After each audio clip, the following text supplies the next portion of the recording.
أعوذ بالله من الشيطان الرجيم. بسم الله الرحمن الرحيم. بسم الله الرحمن الرحيم. السلام عليكم ورحمة الله وبركاته. إن الحمد لله نحمده ونستعينه ونستغفره ونعوذ بالله من شرور أنفسنا وسيئات أعمالنا. من يهده الله فلا مضل له ومن يضلل فلا هادي له وأشهد أن لا إله إلا الله وحده لا شريك له وأشهد أن محمدا عبده ورسوله لا نبي بعده. يا أيها الذين آمنوا اتقوا الله حق تقاته ولا تموتن إلا وأنتم مسلمون.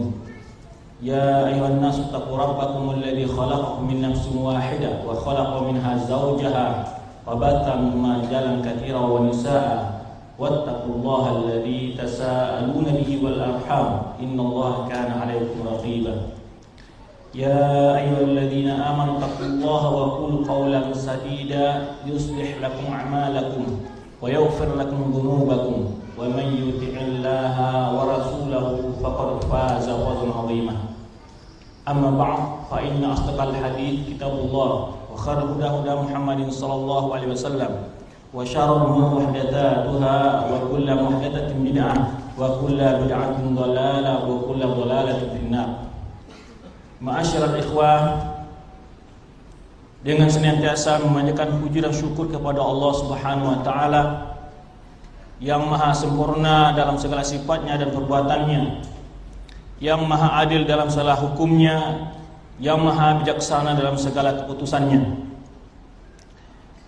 Semoga kita senantiasa jadikan Allah Subhanahu wa taala hamba-hambanya yang bersyukur dan dapat menjadikan nikmat-nikmat yang diberikan oleh Allah Subhanahu wa taala kepada kita sebagai fasilitas untuk semakin meningkatkan keimanan dan ketakwaan kita kepada Allah Subhanahu wa taala.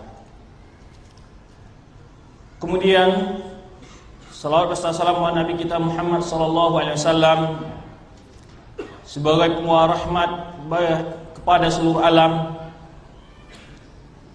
Dan tidak akan sempurna keimanan salah seorang kita sampai kita mencintai Rasulullah SAW melebihi dari mencintai orang tua kita dan anak kita serta manusia seluruhnya, bahkan lebih kita cintai daripada diri kita sendiri. Karena Rasulullah SAW menyebutkan dalam sabdanya, la yu'minu ahadukum hatta akuna ahabba ilaihi min walidihi wa waladihi wan nas ajma'in. Kata Rasulullah SAW, tidaklah sempurna keimanan salah seorang kalian sampai aku lebih dia cintai daripada orang tuanya dan anaknya dan manusia seluruhnya. Di antara bukti cinta kepada Rasulullah SAW adalah, atau bagian dari mencintai Rasulullah SAW adalah mencintai dan memuliakan keluarga beliau. Semua beliau sebutkan dalam sabdanya, "Udzakkirukumullah fi ahli baiti, udzakkirukumullah fi ahli baiti, udzakkirukumullah fi ahli baiti." Kata Rasulullah SAW, aku ingatkan kalian kepada Allah tentang hak-hak keluargaku. Ungkapan ini diulang oleh Rasulullah SAW sebanyak 3 kali. Kemudian berkata pula Imam Baihaqi bahwa termasuk bagian dari mengagungkan Nabi SAW adalah menghormati para keluarganya serta anak-anak kaum muhajirin dan ansar. Nanti akan kita berusaha sebutkan tujuan dari pembahasan ini. Pertama kita akan bicara dulu bahwa mencintai keluarga Rasulullah SAW adalah bagian dari mencintai Rasulullah SAW. Kemudian mencintai keluarga Rasulullah SAW bukan berarti harus memusuhi para sahabat-sahabat yang lainnya, sebagaimana yang dipahami, yang diyakini oleh salah satu kelompok sesat dalam umat ini, yaitu kaum Syiah Rafidhah. Oleh sebab itu dalam bahasan kita kali ini kita akan mengupas tentang pandangan Ahlussunnah wal Jamaah terhadap Ahlul Bait atau keluarga Nabi sallallahu alaihi wasallam dan kelompok yang menyimpang dalam mencintai Ahlul Bait. Jadi tujuan pembahasan kita ini adalah, nanti akan ada di Jawa, kita sebutkan tujuan-tujuannya, agar kita mengetahui dalil-dalilnya dan bagaimana hakikat mencintai Ahlul Bait itu. Topik ini akan kita bagi kepada beberapa bagian sebagaimana berikut. Pertama, tujuan pembahasan. Apa tujuan kita membahas topik tentang Ahlul Bait? Kita mungkin jarang ya dalam kajian-kajian membahas masalah seperti ini, atau terluput oleh sebagian dai membicarakan masalah ini. Padahal masalah ini sebetulnya adalah masalah celah yang digunakan oleh orang Syiah di dalam menjelek-jelekan Ahlussunnah wal Jamaah. Nanti akan kita buktikan bagaimana keyakinan Ahlussunnah wal Jamaah kepada Ahlul Bait, bagaimana mereka dalam mencintai Ahlul Bait. Kedua, pengertian Ahlul Bait. Nanti kita akan jelaskan pula apa yang dimaksud Ahlul Bait. Ketiga, dalil-dalil Al-Quran yang menerangkan tentang keagungan atau kemuliaan Ahlul Bait. Keempat, dalil dari sunnah atau hadis-hadis yang menerangkan tentang kemuliaan Ahlul Bait. Kemudian kelima, perkataan para ulama Ahlus Sunnah tentang kemuliaan Ahlul Bait. Keenam adalah kelompok yang menyimpang dalam mencintai Ahlul Bait. Kita beranjak kepada yaitu pembahasan pertama. Tujuan kita membahas masalah mencintai Ahlul Bait ini, apa yang kita harapkan? Kata orang-orang sekarang, apa visinya kita membahas maudhu' ini? Tujuan yang diharapkan sehingga ketika antum mendengar sebuah ceramah, membuat sebuah pembahasan, dapat mengambil faedah sesuai dengan tujuan yang diharapkan dari pembahasan tersebut. Jadi bukan hanya sekedar kita hadir tapi nggak tahu apa faedah yang akan dibawa pulang. Ini yang sering di dalam kita menghadiri majelis ilmu luput. Jadi ketika hadir kita mengetahui, melihat pembahasannya bagus sekali, tapi sampai di rumah apa sih pembahasan-pembahasan yang inti yang harus kita ketahui, apa sih masalah-masalah yang diterangkan tadi? Lupa semua.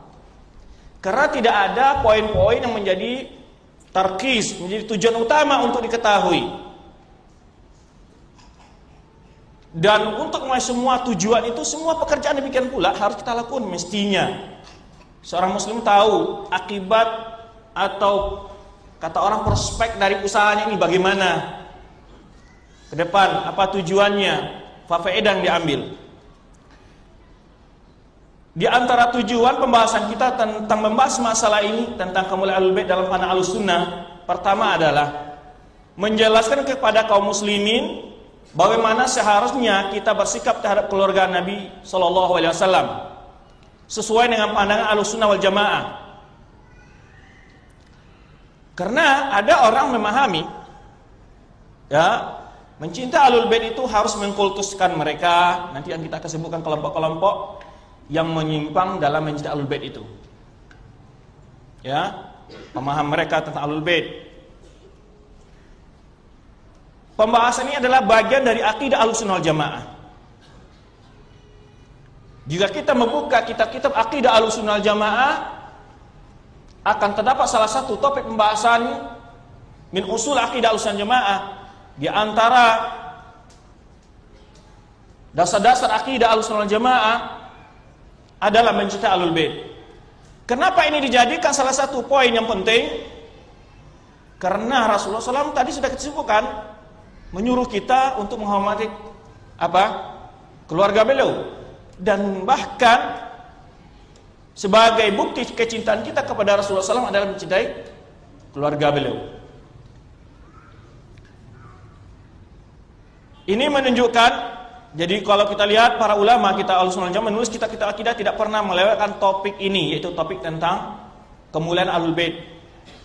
Ini menunjukkan akan penting dan urgennya masalah ini untuk diketahui oleh setiap muslim, sehingga para ulama kita menjadikan cinta Ahlul Bait sebagai bagian dari pokok-pokok akidah Ahlussunnah wal Jamaah.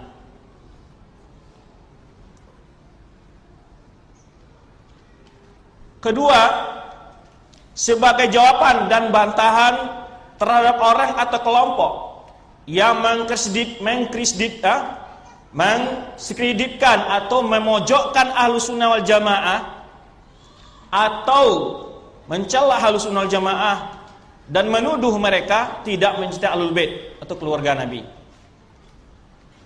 Padahal Ahlussunnah wal Jamaah kalau dibuka kitab-kitab mereka, baik ketika menerangkan hadis-hadis yang tentang kemuliaan Ahlul Bait, itu jelas sekali bagaimana pandangan Ahlussunnah wal Jamaah. Tapi ada kelompok-kelompok yang menuduh bahwa Ahlussunnah wal Jamaah tidak mencintai Ahlul Bait, tidak memuliakan Ahlul Bait.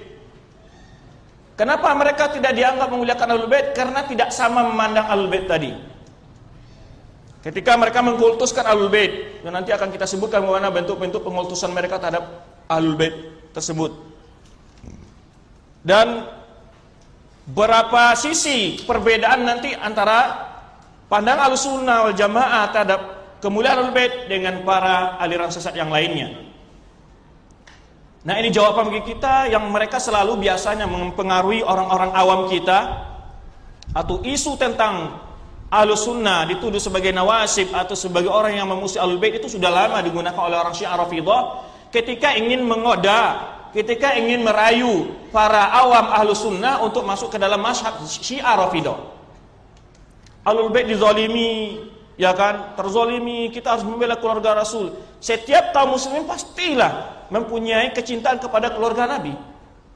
Lalu mereka bikin cerita bohong bahwa orang Ahlussunnah wal Jamaah menzalimi Ahlul Bait dan sebagainya, kamu harus bergabung dengan kelompok yang menamakan mazhabnya mazhab Ahlul Bait dan seterusnya. Jadi isu ini telah lama disebarkan dan dimanfaatkan oleh orang Syiah Rafidhah untuk mempengaruhi orang-orang awam Ahlussunnah wal Jamaah agar menerima ajaran Syiah Rafidhah. Itu mereka menuduh, menyebarkan tuduhan bahwa Ahlussunnah wal Jamaah orang yang tidak memuliakan Ahlul Bait. Tujuan pertama tadi kita sebut agar kita tahu dalil-dalilnya tentang wajib mencintai Ahlul Bait, kemudian siapa mereka Ahlul Bait dan bagaimana hakikat mencintai Ahlul Bait itu. Pertama adalah tentu untuk kita amalkan tentang akidah kita. Kedua, sebagai jawaban terhadap orang yang menuduh bahwa orang Ahlussunnah wal Jamaah tidak memuliakan Ahlul Bait. Yang mana isu ini sering dipakai oleh orang-orang Syiah Rafidhah untuk menarik orang-orang Ahlussunnah wal Jamaah ke dalam kesesatan mereka. Maka mereka menuduh orang-orang Ahlussunnah wal Jamaah tidak mencintai Ahlul Bait. Itu sebagai jawaban terhadap tuduhan mereka. Bahkan hal ini adalah salah satu isu santer yang mereka tuduhkan setiap saat kepada Ahlussunnah. Maka melalui bahasan ini kita buktikan kebohongan tuduhan mereka tersebut terhadap Ahlussunnah wal Jamaah. Ketiga, tujuan pembahasan kita adalah adanya kelompok yang menjadikan sikap kecintaan kepada Ahlul Bait sebagai alat untuk memecah belah kaum muslimin dan mengiring mereka ke arah kesesatan dan kekufuran. Ya, mereka berdalil, kami ini kan kelompok Ahlul Bait. Lalu mereka merekayasa berbagai bentuk macam pemahaman agama yang bahkan kadangkala sampai pada tingkat kekufuran yang semuanya memakai tameng Ahlul Bait. Bahkan mereka menjadikan sikap cinta Ahlul Bait sebagai alat untuk menutupi berbagai kesesatan dan kebatilan yang mereka lakukan. Semua kesesatan itu mereka nisbahkan, ini adalah kami waris dari Ahlul Bait. Ini adalah perkataan Ahlul Bait. Ya. Adanya kelompok yang menjadikan ini sikap cinta kepada Ahlul Bait sebagai untuk menutupi kesesatan yang mereka lakukan. Sehingga kalau dikritik, kita dianggap orang yang tidak cinta kepada Ahlul Bait. Kalau kita kritik pemahaman-pemahaman itu, itu mereka menyalahkan kita, ini orang yang menentang Ahlul Bait. Padahal itu bukanlah perkataan perbuatan Ahlul Bait, tapi mereka memakai nama Ahlul Bait, mencatut nama Ahlul Bait untuk pemikiran-pemikiran dan pemahaman yang keliru tersebut. Mereka menisbatkan berbagai macam bentuk perkataan dan perbuatan bid'ah dan kekufuran kepada Ahlul Bait dengan penuh kedustaan dan kebohongan. Seperti diantara mengatakan Al-Quran itu tidak asli, tentang nikah mut'ah dan segala macamnya itu semuanya mereka katakan ini adalah perkataan Ahlul Bait.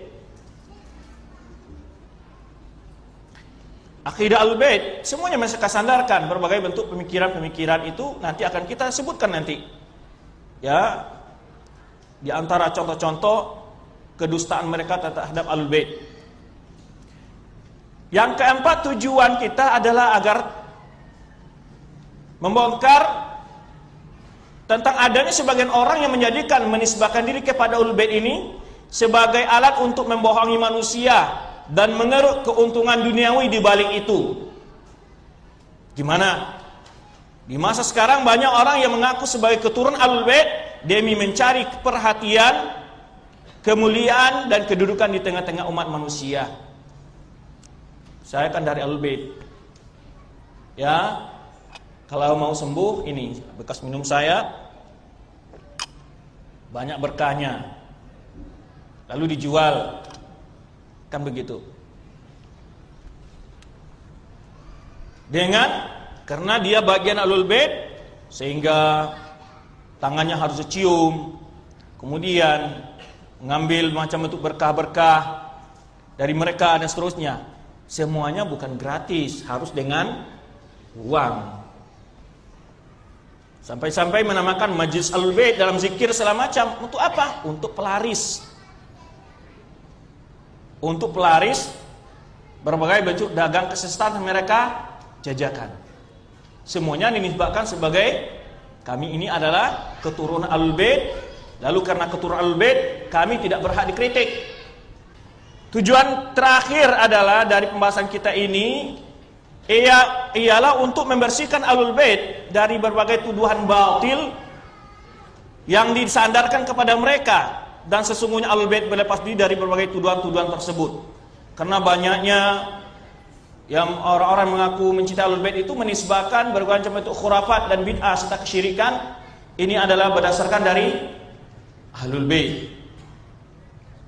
Nah, ini menyebabkan maka kita perlu rasanya membuktikan bahwa itu bukanlah datang dari Ahlul Bait. Ahlul Bait adalah orang-orang yang mulia, orang-orang yang punya ilmu, ya. Orang-orang yang wajib kita cintai. Tetapi siapa Ahlul Bait yang wajib kita cintai? Maka pada berikutnya kita berpindah pada topik pengertian Ahlul Bait. Siapa sih Ahlul Bait? Apakah setiap orang itu bisa disebut dirinya Ahlul Bait? Ya.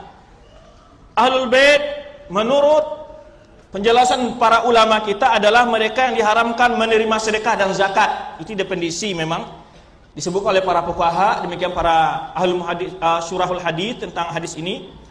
Mereka mengambil pada sini yaitu yang diharamkan menerima sedekah. Berarti di sini kalau orang-orang yang suka kerja mengumpulkan sedekah tapi ngaku Ahlul Bait, gimana kira-kira? Ya kan? Apalagi memanfaatkan gelar Ahlul Bait itu untuk nipu orang. Mantra-mantra, jimat-jimat dan segala macamnya, ya kan? Berdasarkan apa ulama kita mengambil definisi itu? Karena Rasulullah SAW pernah bersabda dalam hadis riwayat Imam Muslim, "In hadis sadaqat innama hiya awsakhun nas wa innaha la tahillu li Muhammadin wa la li ali Muhammad." Kata Rasulullah SAW, sesungguhnya sedekah-sedekah ini adalah kotoran dosa manusia, dan sesungguhnya ia tidak halal bagi Muhammad dan tidak pula bagi para keluarga Muhammad.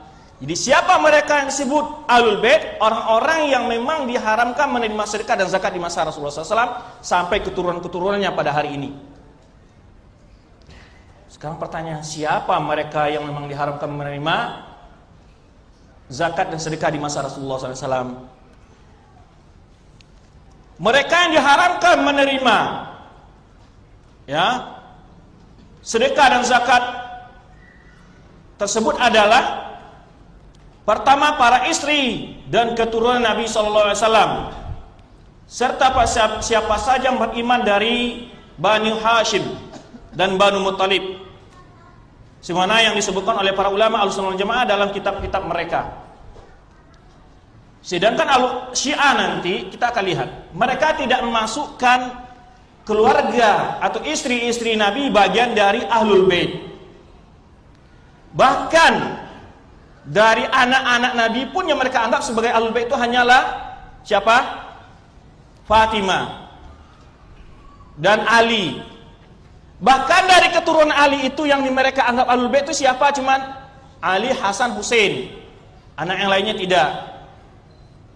Kemudian dari keturunan Hasan tidak mereka anggap langsung keturunan Husain. Keturunan Husain sebagai kecil dari keturunan Husain. Nanti kita akan lihat di sini siapa mereka Ahlul Bait itu. Jadi siapa sih yang sebenarnya benar-benar mencintai Ahlul Bait? Atau ya, apakah orang Syiah atau orang Ahlus Sunnah? Orang Syiah justru kebanyakan mereka memusuhi Ahlul Bait, kecuali sebagian kecil dari Ahlul Bait yang mereka kultuskan. Itu yang tidak mereka musuhi. Seperti Imam Nawawi ketika memberi judul salah satu bab dalam kitab Sahih Imam Muslim, beliau berkata, bab tahrimus shadaqah ala Rasulillah sallallahu alaihi wasallam. Imam Nawawi menyebutkan dalam kitab memberi bab, judul bab salah satu Sahih Imam Muslim itu menyebutkan bab penjelasan tentang haramnya zakat untuk Rasulullah dan para keluarganya, yaitu Bani Hashim. Jadi para keluarganya, siapa para keluarganya itu? Yaitu keturunan Bani Hashim dan Banu Muttalib duna ghairihim, bukan selain. Karena kenapa disebutkan Bani Muttalib di sini dan Bani Hashim? Nanti akan kita sebutkan juga dari Fadail al-Bait, yaitu di antara kata Rasulullah SAW, Inna Allah astafani Bani Hashim. Inna Allah astafa Kinana min Bani Ismail wastafa. Ini Inna Allah astafa Quraisy min Bani Ismail wastafa min Quraisy Kinana wastafa Bani Hashim min Kinana wastafani Bani Hashim. Atau kama qala sallallahu alaihi wasallam. Jadi Banu Hashim anak-anaknya, siapa yang Banu Hashim itu? Hashim itu siapa? Hah? Hafal enggak keturunan Rasulullah SAW? Siapa? Hah? Muhammad bin Abdullah bin, ini ke semua, kalau keturunan selebriti, bintang film, bintang bola, tahu semua ya. Di mana lahirnya, berapa kali makan sehari, nomor bajunya, nomor sepatunya hafal. Ketika Rasulullah SAW nggak hafal ya. Muhammad bin Abdullah bin Abdul Muttalib bin Hashim bin Lu'ay bin Murrah ila akhir bin Ghalib sampai terakhir Kinana. Kemudian ini maksudnya, yaitu kakek Nabi SAW kedua, Hashim. Jadi keturunan Bani Hashim dan keturunan Bani Muttalib. Sedangkan Hashim gak punya anak laki-laki kecuali siapa? Abdul Muttalib. Abdul Muttalib, kenapa dinamakan Abdul Muttalib? Yang mana Hashim ini nikah dengan salah seorang Bani Khazraj atau dari Madinah. Lalu pamannya menyebut, yang namanya siapa nama asli Abdul Muttalib ini? Syaibatul Hamd namanya, asli namanya. Tatkala sampai di Mekah, karena perjalanan jauh dari Madinah, dia itu badannya lemah kelihatannya, agak kemerah-merahan, agak kotor gitu ya dalam perjalanan. Yang menyebut pamannya itu Muttalib ini, disebutlah dia Abdul Muttalib, budak maksudnya. Padahal tidak, itu anak saudaranya, anak saudara dari Hashim. Semenjak itu terkenal namanya Abdul Muttalib. Nah, yang Abdul Muttalib punya anak berapa orang? 10 orang laki-laki semua, karena dia pernah berdoa. Karena dia yang menjaga Ka'bah ketika dia keturunan juga tidak lahir-lahir, dia punya kekuatan ini, power untuk menjaga Ka'bah ini, perlu anak laki-laki yang banyak. Dia berdoa pada Allah dan bernazar, jika Allah memberinya 10 anak laki-laki akan dikorbankan salah seorang di antaranya, sembelih. Lalu ketika setelah punya anak 10 orang, mulailah mau menunaikan nazarnya ini, dicabutlah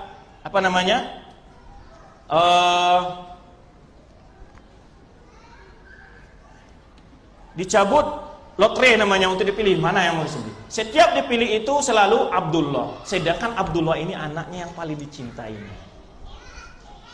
Lalu dia bertanya, bagaimana solusinya ini?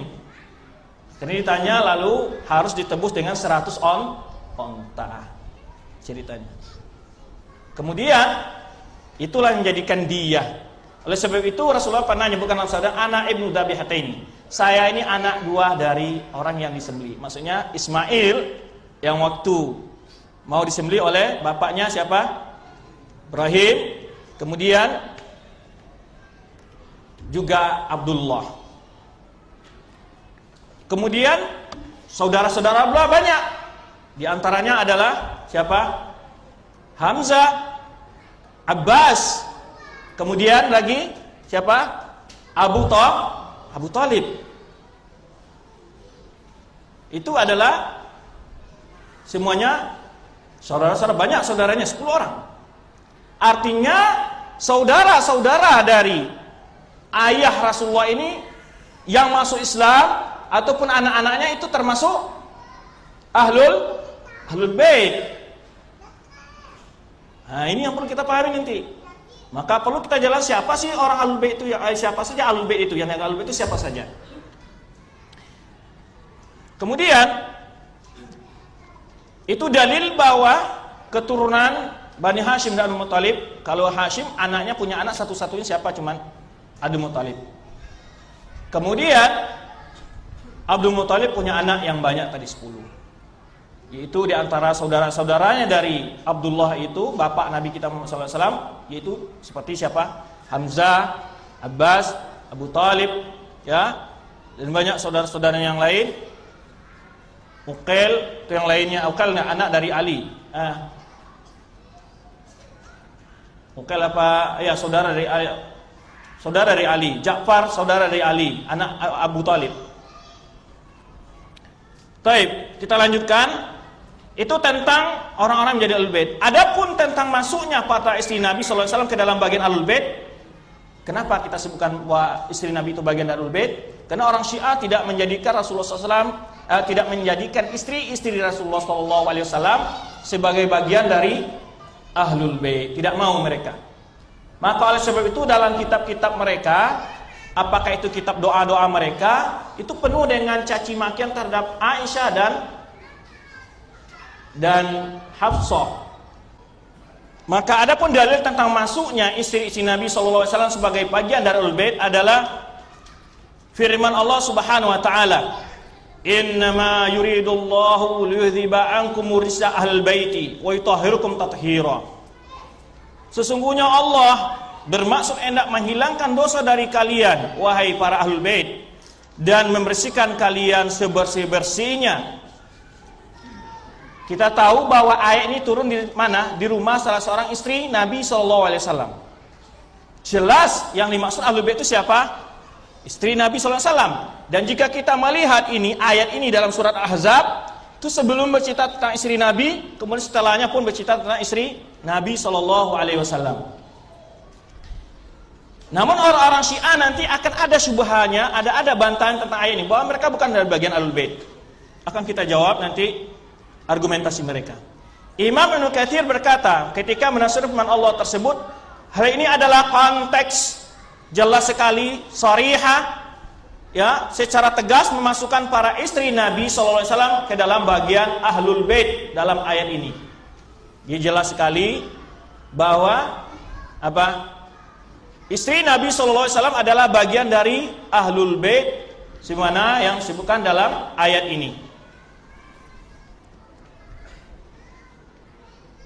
Ini dalil tentang masuknya istri-istri Nabi sebagai bagian dari Ahlul Bait.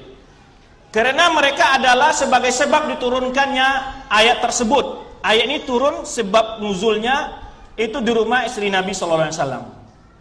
Nah, sedang menurut kesepakatan para ulama, penyebab turunnya ayat adalah termasuk ke dalam kandungan ayat itu secara langsung.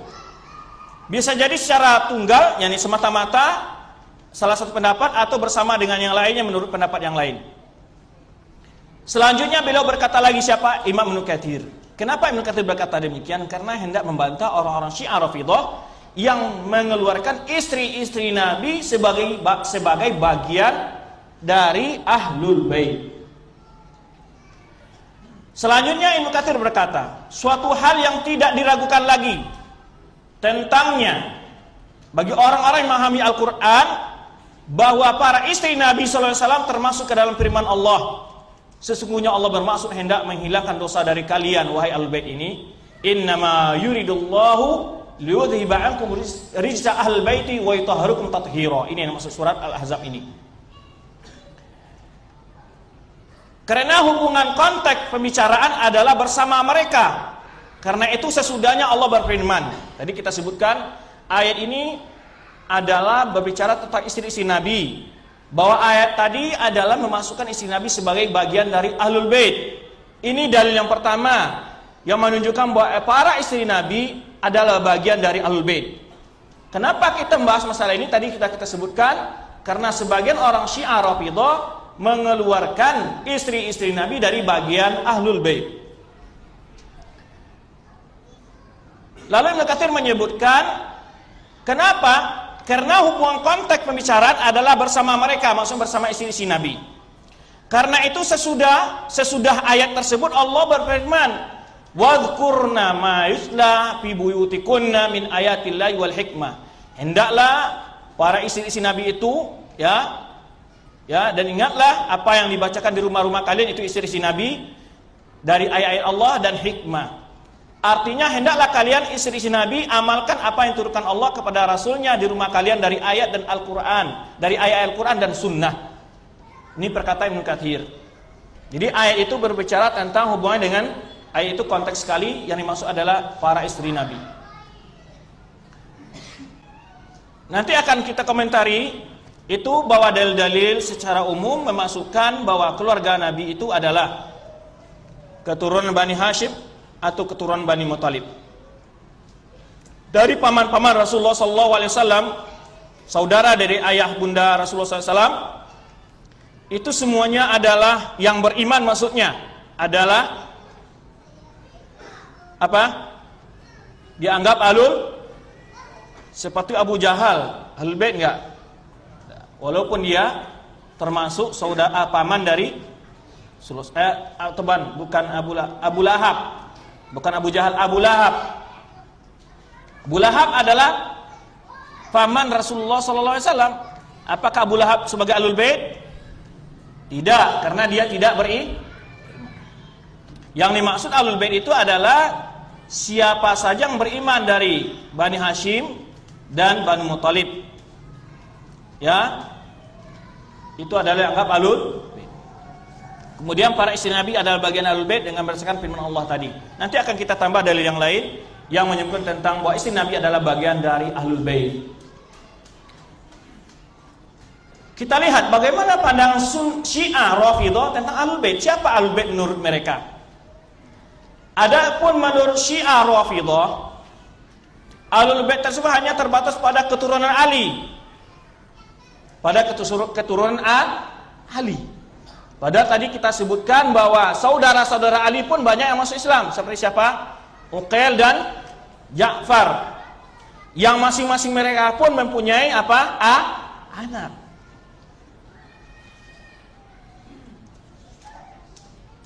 Kemudian mereka membatasi lagi dari keturunan Ali hanya keturunan Husain.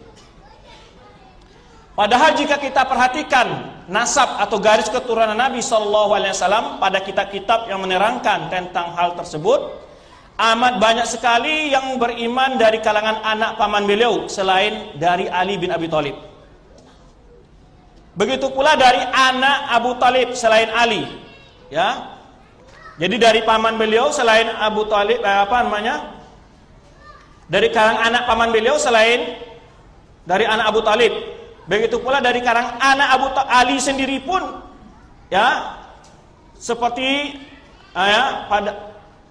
demikian pula dari kalangan anak Abu Thalib yang selain Ali, saudara-saudara dari Ali.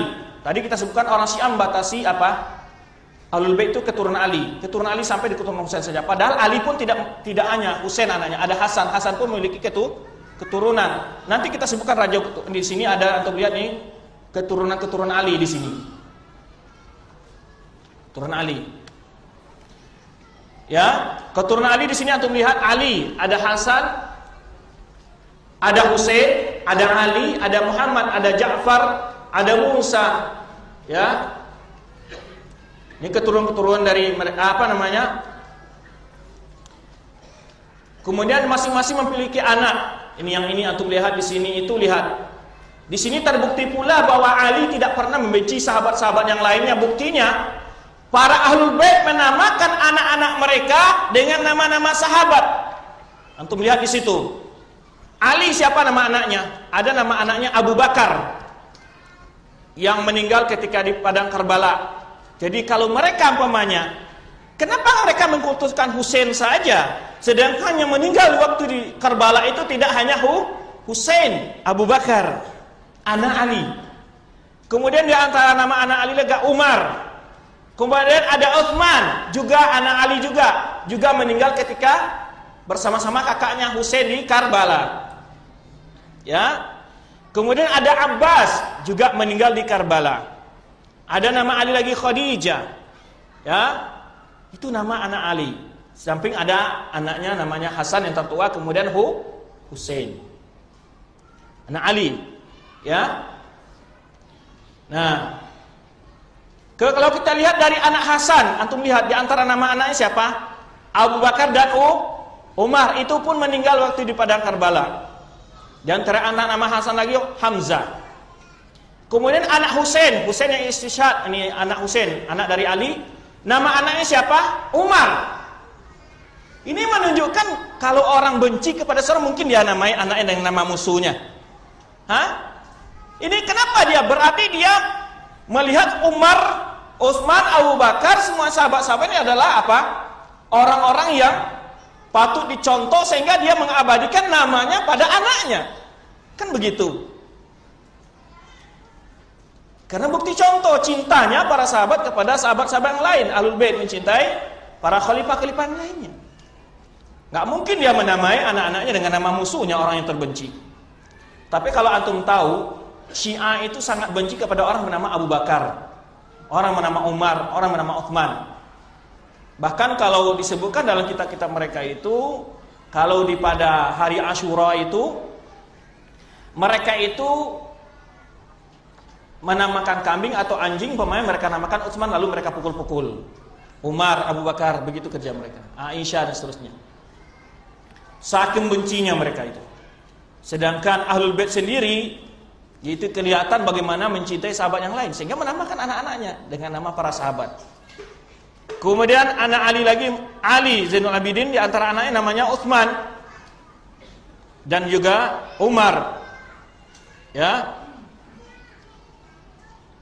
Ini Ali Zainul Abidin, ini anak dari Husain. Kemudian Muhammad. Ya. Kemudian Ja'far juga menamakan anaknya Abbas. Musa Al-Kadhim menamakan anaknya Umar, juga menamakan Abu Bakar. Kita lihat para Ahlul Bait di sini menamakan anak-anaknya dengan nama terakhir. Ya. Juga Muhammad bin Ali Al-Jawad menamakan anaknya, ini imam-imam Syiah ini. Ya, imam-imam Syiah yang 12, tapi yang 12 itu kan gaib, gak dilahirkan sebetulnya. Cuma mereka merekayasa ada imam yang ke-12. Ya. Antum lihat di sini di antara nama anaknya siapa? Aisyah. Itu betapa banyak ini mereka menamakan nama anaknya Aisyah. Musa Al-Kadhim juga menamakan anaknya Aisyah. Ja'far Shadiq juga menamakan anaknya Aisyah. Ini membuktikan keindahan betapa mereka itu mencintai sahabat dan Aisyah.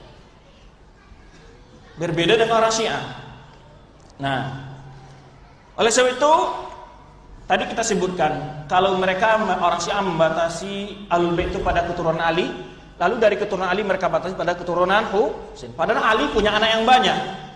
Bahkan juga anak Abu Thalib tidak hanya Ali, juga ada Uqail, juga punya anak, juga ada Ja'far, juga punya anak. Ja'far At-Tayyar yang masyhur. Kemudian dari kalangan paman Rasulullah SAW, ya banyak yang masuk Islam seperti Hamzah, Abbas, ya ini paman Rasulullah SAW yang masuk Islam. Demikian pula Nabi SAW mempunyai paman-paman lain yang masuk Islam dan juga mempunyai anak yang masuk Islam seperti Hamzah, Harith, paman Rasulullah SAW, saudara dari ayah bunda Rasulullah SAW, dan Abbas. Mereka masing-masing punya anak. Abbas yaitu mempunyai anak namanya Abdullah bin Abbas, dan juga banyak lagi Ali dan seterusnya. Bahkan beliau adalah salah seorang sahabat yang sangat masyhur, Abdullah bin Abbas. Ini Ahlul Bait. Ya, Abbas Ahlul Bait, Harith Ahlul Bait, kemudian Hamzah Ahlul Bait. Wajib kita cintai. Di antara kesesatan Syiah lagi dalam hal ini adalah mengeluarkan para istri Rasulullah SAW dari bagian Ahlul Bait. Mereka tidak mau menjadikan para ummahatul mukminin sebagai bagian dari Ahlul Bait. Bahkan sebaliknya, mereka mencaci para ummahatul mukminin, terutama sekali wanita yang paling dicintai Rasulullah SAW. Ya, ketika salah seorang sahabat bertanya, man habun nas ila habun nas, ini ilaika ya Rasulullah, qala Aisyah. Dia jawab, adalah Aisyah, manusia yang paling cintai Rasulullah SAW, Aisyah. Wa minar rijal abuha, di kalangan laki-laki adalah ayahnya, itu ayah Aisyah, Abu Bakar Siddiq radhiyallahu anhu. Jadi di sini kita menjelaskan bagaimana pandang Ahlussunnah Jamaah. Wa Ahlussunnah Jamaah tidak membeda-bedakan dalam mencintai Ahlul Bait, semuanya dicintai. Ya. Kemudian juga, ya,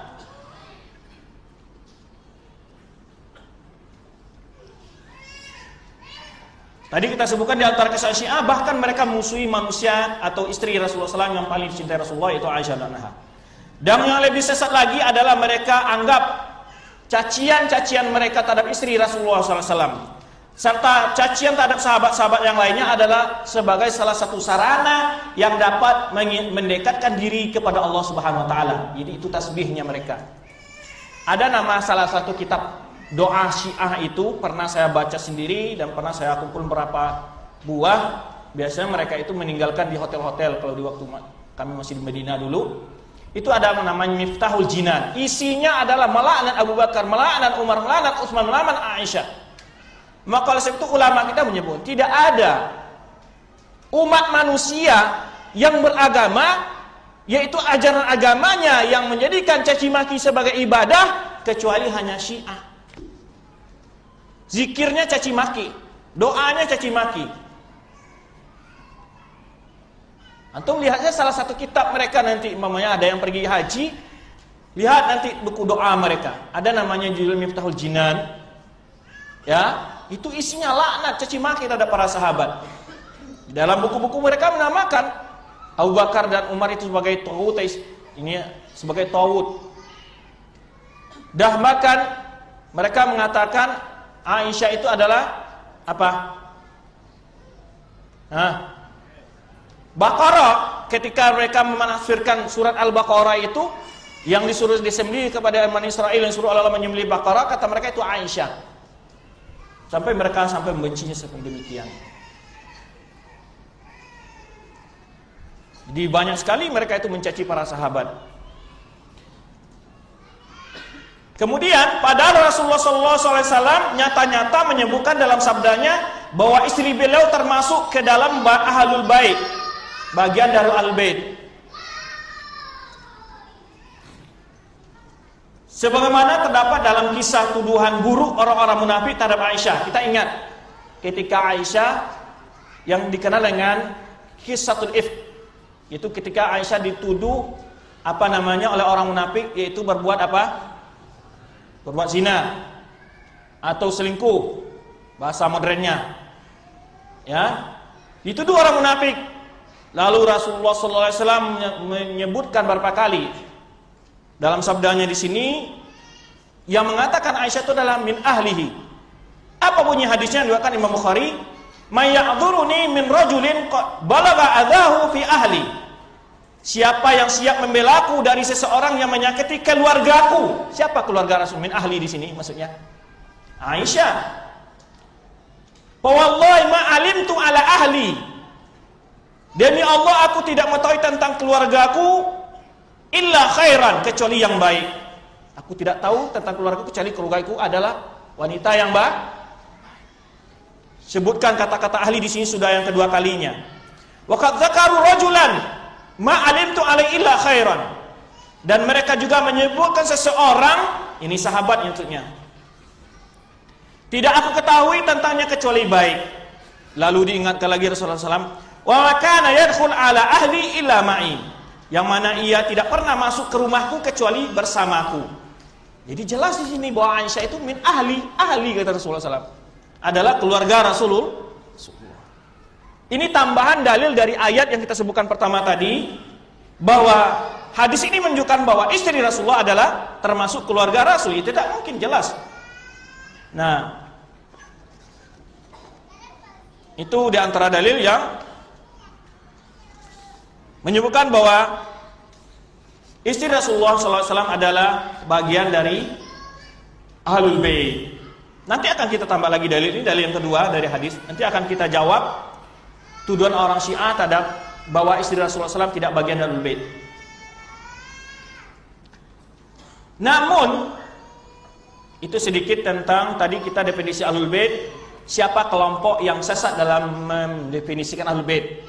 Itu makanya tadi pembahasan kita tentang siapa mereka Ahlul Bait. Bahwa Ahlul Bait itu tidak hanya keturunan Ali, tidak hanya keturunan Husain. Jadi Ahlul Bait itu banyak jumlahnya. Ahlus Sunnah mencintai semua Ahlul Bait. Adapun orang Syiah hanya mencintai sebagian kecil dari Ahlul Bait. Ini maka kita lihat bagaimana perbandingan antara Ahlus Sunnah dengan orang Syiah Rafidhah. Kalau mereka mengatakan siapa Ahlul Bait, kita tanya. Yang mereka anggap Ahlul Bait itu hanyalah keturunan Ali, mengerucut kepada keturunan Husain, terus ke Ja'far Shadiq terusnya. Nah, itu Ahlul Bait menurut mereka. Namun itu yang Ahlul Bait tadi, Ahlul Bait adalah siapa? Banu Hashim atau Banu Muttalib dan para istri Rasulullah SAW. Nah, di sisi lain ada pula orang mengaku-ngaku dari keturunan Ahlul Bait. Ya, padahal dia adalah Jawa asli. Ya, ngaku sebagai keturunan Ahlul Bait, padahal dia tidak keturunan Ahlul Bait. Ini besar dosanya. Tapi karena pengakuannya sebagai Ahlul Bait itu membawa faedah duniawi, terutama masalah tabarruk, berkah dan segala macamnya, menggembirakan honornya, mereka memanfaatkan isu Ahlul Bait sebagai modal untuk mencari harta, menipu manusia. Di sisi lain ada pula orang yang mengaku-ngaku dari keturunan Ahlul Bait demi untuk mendapat kedudukan dan kemuliaan serta kesenangan duniawi. Padahal ia bukan keturunan Ahlul Bait. Orang yang menisbahkan diri kepada keturunan orang lain padahal ia tidak dari keturunan mereka, maka hal ini adalah suatu kedustaan yang paling besar dan ia akan dilaknat oleh Allah dan para malaikat serta manusia seluruhnya. Sebagaimana sabda Rasulullah SAW.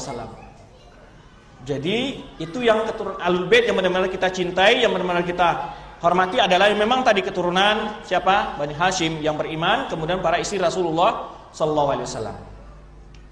Namun bila ada orang-orang yang nyatanya tidak ada hubungan sedikit pun dari Ahlul Bait, lalu mengaku-ngaku dari Ahlul Bait, lalu kita tidak mau menganggap dia sebagai Ahlul Bait, lalu kita dianggap orang yang tidak mencintai Ahlul, siapa yang salah? Kita disalahkan itu. Orang yang mengaku sebagai Ahlul Bait lalu kita tidak anggap sebagai Ahlul Bait, mereka salahkan kita. Kan begitu. Lalu melengketlah pada kita orang yang memusuhi Ahlul. Nah, ini kenyataan banyak kan? Padahal kita mencintai Ahlul Bait, cuman yang tidak kita mau orang-orang yang mengaku-ngaku keturunan Ahlul Bait ini tidak kita jadikan sebagai Ahlul Bait. Banyak memang orang-orang yang mengaku-ngaku keturunan Ahlul Bait itu karena ingin mendapat kehormatan dan kemuliaan di tengah-tengah manusia. Ya. Rasulullah SAW menyebutkan orang yang menisbahkan diri kepada suatu kaum padahal dia tidak keturunan kaum itu dosa sangat besar. Kata Rasulullah dalam hadis yang diriwayatkan Imam Bukhari, "Inna min a'zamil fira ay yad'i ar-rajulu ila ghairi abihi." Atau ayyud'a ar-rajulu ila ghairi abihi. Sesungguhnya di antara kedustaan yang amat besar adalah seseorang mengaku kepada bukan ayahnya, bukan pada keturunannya. Bin-bin-binnya dinisbahkan kepada orang lain. Ini besarnya dosa. Seorang yang mengaku-ngaku. Oleh sebab itu kalau ada orang ini, kadang-kadang orang nanya, kamu ini keturunan Arab? Saya tahu tidak, saya ini asli Indonesia. Itu yang pasti, ya kan? Mungkin keturunan nenek-nenekmu, Allahu alam. Yang penting kakek saya asli Indonesia. Karena sering orang nanya, kamu ini apa orang India, apa orang Pakistan, atau orang Arab? Saya orang Indonesia. Kadang-kadang orang-orang ngaku, iya saya keturunan Arab, ya kan? Supaya lebih agak gengsi ya. Jujur saja, ya. Jangan jual pula keturunan, ya kan? Ini kadang-kadang orang ingin untuk mengangkat apa istilahnya gengsinya ya. Saya keturunan Arab, gitu ya. Tidak, karena kemuliaan itu sudah jelas bukan pada keturunan semata. Oleh sebab itu dalam surah Hujarat Allah sebutkan, Inna akramakum indallahi atqakum. Yang paling mulia insya Allah itu orang paling bertakwa.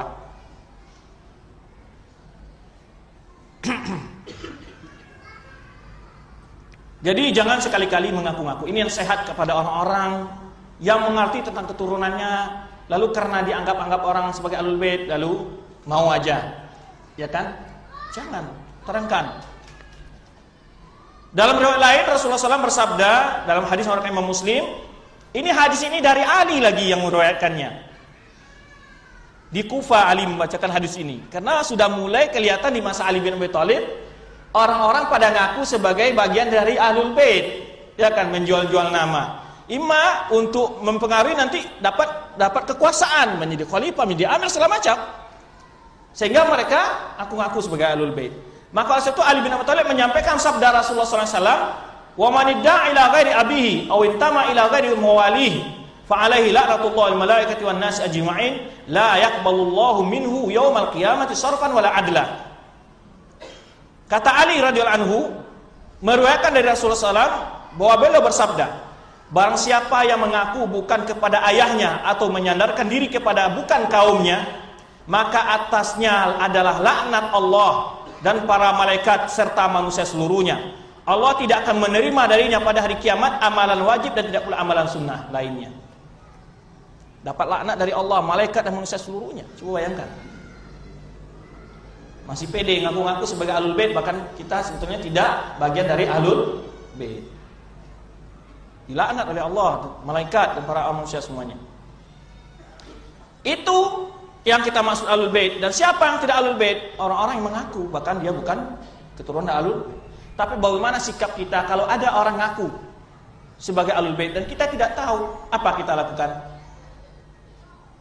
Terserah dia. Ahlul Bait enggak Ahlul Bait, silakan kamu jadi Ahlul Bait. Tapi bukan dijadikan Ahlul Bait itu sebagai apa? Untuk memvonis, untuk sebagai legalitas apa? Terhadap kemungkaran dan bid'ah-bid'ah yang dilakukan.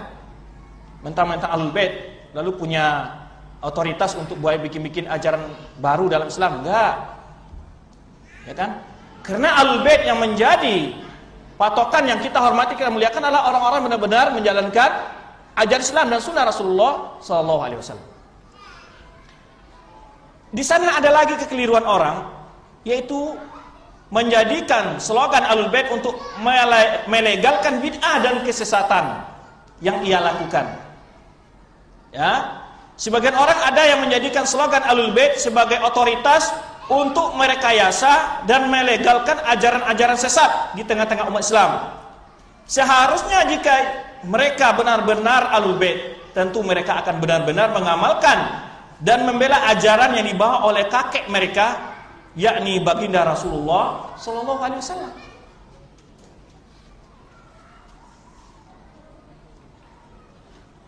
Kalau benar-benar dia Ahlul Bait, tentu dia akan mencintai ajaran Rasulullah SAW, bukan mengotak-atik ajaran yang dibawa oleh Rasulullah SAW. Karena hubungan keturunan tidak akan berarti apa-apa bila tidak dilandasi dengan iman dan ketakwaan. Tadi sudah kita baca ayatnya. Sebagaimana bagian anak-anak para anbiya yang tidak mau beriman dengan bapaknya. Contohnya siapa? Anak Nabi Nuh. Demikian pula istri-istri para nabi yang tidak mau beriman seperti istri Nabi Nuh dan istri Nabi Lut. Ya kan? Orang tuanya, tidak ada pengaruhnya anaknya Nabi. Kalau pada keluarganya tidak mau beriman, tidak ada hubungan keluarga di sana lagi. Tidak ada hubungan keimanan, maka itu tidak bisa dianggap sebagai Ahlul Bait. Seperti Abu Thalib, itu tidak disebut Ahlul Bait karena dia tidak beriman. Abu Lahab tidak dianggap sebagai Ahlul Bait karena dia tidak beriman.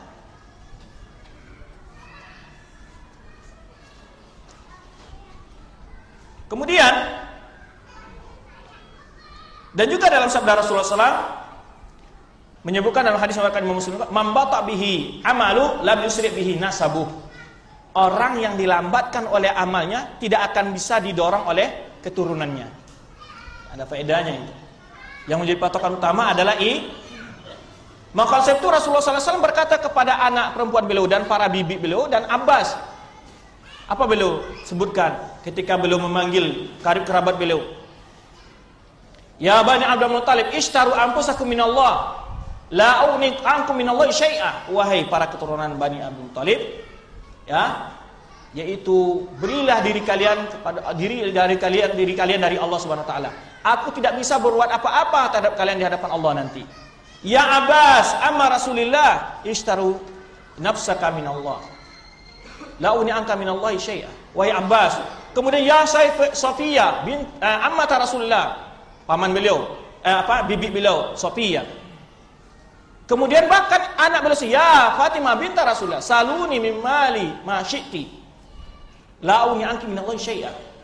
Aku hanya bisa memberi kebutuhan dunia pada engkau, tapi aku enggak bisa menyelamatkanmu dari azab Allah kalau tidak mau beriman.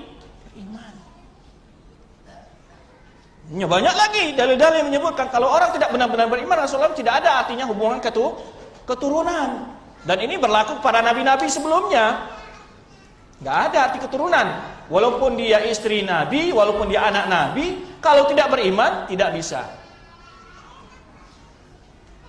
Tidak ada dapat nabi itu memberi syafaat kalau dia tidak beriman. Oleh sebab itu tidak ada arti hubungan keturunan bagi Abu Lahab dan Abu Thalib ketika keduanya enggan untuk mengikuti ajaran yang dibawa oleh anak saudaranya yaitu Rasulullah SAW. Sebagaimana pula halnya keluarga para nabi sebelum Nabi Muhammad SAW, seperti istri dan anak Nabi Nuh, bapak Nabi Ibrahim, dan istri Nabi Lut, sekalipun mereka tersebut keluarga nabi, keluarga para nabi, namun hubungan keturunan tidak bisa membebaskan mereka dari azab Allah ketika tetap dalam kekufuran mereka. Demikian pula orang-orang mengaku keturunan Ahlul Bait jika mereka enggan untuk mengikuti syariat Rasulullah SAW atau membuat ajaran-ajaran yang bertentangan dengan ajaran dibawa oleh Rasulullah SAW, maka dengan sendirinya mereka telah mengeluarkan diri mereka dari bagian Ahlul Bait, sekalipun pada kenyataannya mereka benar-benar keturunan Ahlul Bait. Sebab hubungan keturunan tidak akan berarti apa-apa jika tidak disertai dengan iman dan amal soleh. Jadi kalau ada orang benar dia keturunan Ahlul Bait namanya secara nasab ya, lalu dia tidak mau beriman, dengan sendirinya telah menggugurkan haknya sebagai Ahlul Bait. Siapa yang dilambatkan amalnya tidak akan bisa dipercepat oleh hubungan keturunannya. Sebagaimana pula beliau katakan kepada paman dan anak perempuan beliau sendiri, ya Bani Abdul Muttalib, la ugni ankum minallahi syai'a. Ya Abbas bin Abdul Muttalib, la ugni anka minallahi syai'a. Ya Safiyata ammata Rasulillah, la ugni anki minallahi syai'a. Ya Fatimatu binta Rasulillah, salini bima syi'ti. Ya la ugni anki minallahi syai'a. Muttafaqun alaih. Wahai anak keturunan Abdul Muttalib, aku tidak dapat membela kalian sedikit pun di hari Allah. Wahai Abbas bin Abdul Muttalib, aku tidak dapat membela engkau dari Allah. Wahai Sofia bibi Rasulillah, aku tidak dapat membela engkau sedikit pun dari Allah. Wahai Fatimah binti Rasulillah, ya, mintalah apa yang engkau mau. Aku tidak dapat membela engkau sedikit pun dari Allah. Jadi yang jadi masalah adalah bagaimana para Ahlul Bait itu benar-benar mengikuti ajaran yang dibawa oleh Rasulullah SAW. Kalau tidak, dengan sendirinya dia sudah mengeluarkan dirinya dari bagian Ahlul Bait. Baik. Itu tentang pengertian Ahlul Bait dan beberapa penyimpangan di dalam pengertian Ahlul Bait. Seperti orang Syiah hanya membatasi Ahlul Bait itu pada keturunan Ali, atau ada orang mengaku-ngaku keturunan Ahlul Bait padahal dia tidak keturunan Ahlul Bait. Yang ketika ada orang yang benar dari keturunan Ahlul Bait tapi tidak mengikuti sunnah dan ajaran Rasulullah dengan sebenarnya. Kita beranjak kepada pembahasan yang berikutnya, yaitu ayat-ayat Al-Quran yang menerangkan tentang kemuliaan Ahlul Bait. Berikutnya kita sebutkan ayat menerangkan keutamaan Ahlul Bait serta komentar para ulama mufassirin, para ahli tafsir dalam menjelaskan ayat tersebut. Istri seseorang adalah merupakan bagian dari keluarganya. Tadi kita sebutkan bahwa istri Rasulullah SAW adalah termasuk keluarga Rasulullah. Sebagaimana ketika Allah menceritakan tentang keluarga Nabi Ibrahim, apa kata Nabi Allah menceritakan tentang Nabi Ibrahim? Qalu atajabina min amrillah. Ya, para malaikat itu berkata kepada Nabi Ibrahim, ya, apakah kalian merasa heran tentang ketetapan Allah? Rahmatullahi wa barakatuhu alaikum ahlal bait. Yaitu adalah rahmat Allah dan keberkatannya dicurahkan atas kalian wahai ahlul bait. Innahu hamidum majid. Sungguhnya Allah itu maha terpuji, ya, lagi maha pemurah. Imam Qurtubi berkata ketika menafsirkan ayat ini memberikan penjelasan bahwa istri seseorang termasuk bagian dari keluarganya, yaitu ahlu baitihi, ahlul baitnya. Hal ini menunjukkan bahwa istri para nabi adalah bagian dari keluarga ahlu baitihi. Maka Aisyah radhiyallahu anha dan lainnya adalah termasuk dari jumlah ahlul bait Nabi SAW, yakni termasuk di antara orang-orang yang disebut Allah dalam firman-Nya, innama yuridullahu liyudhiba ankum rijsa ahlul baiti wa yutahhirakum tathira. Surat Al-Ahzab ayat 33. Jadi di sini Imam Qurtubi pun mengambil faedah dari ayat yang sebetulnya, karena disebut di sini wa barakat alaikum ahlul bait. Ahlul bait di sini siapa maksudnya? Ibrahim dan istrinya. Karena ketika Nabi Ibrahim istrinya kan belum juga memiliki anak, itu begitu ya. Lalu ketika ini Siti Sarah ini hamil, ini atajabina min amrillah. Ya. Maka yang maksud sini Ibrahim dan istrinya. Lalu Imam Qurtubi mengomentari ayat ini bahwa ini menunjukkan bahwa istri seseorang itu bagian dari keluarganya, ya pasti gitu. Tapi setelah itu dia sebut tentang Aisyah. Tujuan kenapa? Agar ini bantahan terhadap orang-orang Syiah Rafidhah yang tidak menjadikan Aisyah bagian dari keluarga Nabi SAW dan istri-istri Nabi yang lainnya. Nah ini, jadi para ulama kita selalu mengkritik secara tidak langsung apa yang dipahami orang-orang Syiah Rafidhah, termasuk Imam Qurtubi di sini dalam tafsirnya. Lalu ketika menafsirkan ayat tersebut di atas, Imam Qurtubi berkata lagi, ya, Imam Qurtubi menafsirkan ayat yang tersebut di atas, yaitu innama yuridullah. Ini maksud di sini adalah surat Al-Ahzab ayat 33 tadi. Sesungguhnya Allah bermaksud hendak menghilangkan dosa dari kalian wahai para ahlul bait, ya, dengan sebersih-bersihnya. Apa kata Imam Qurtubi?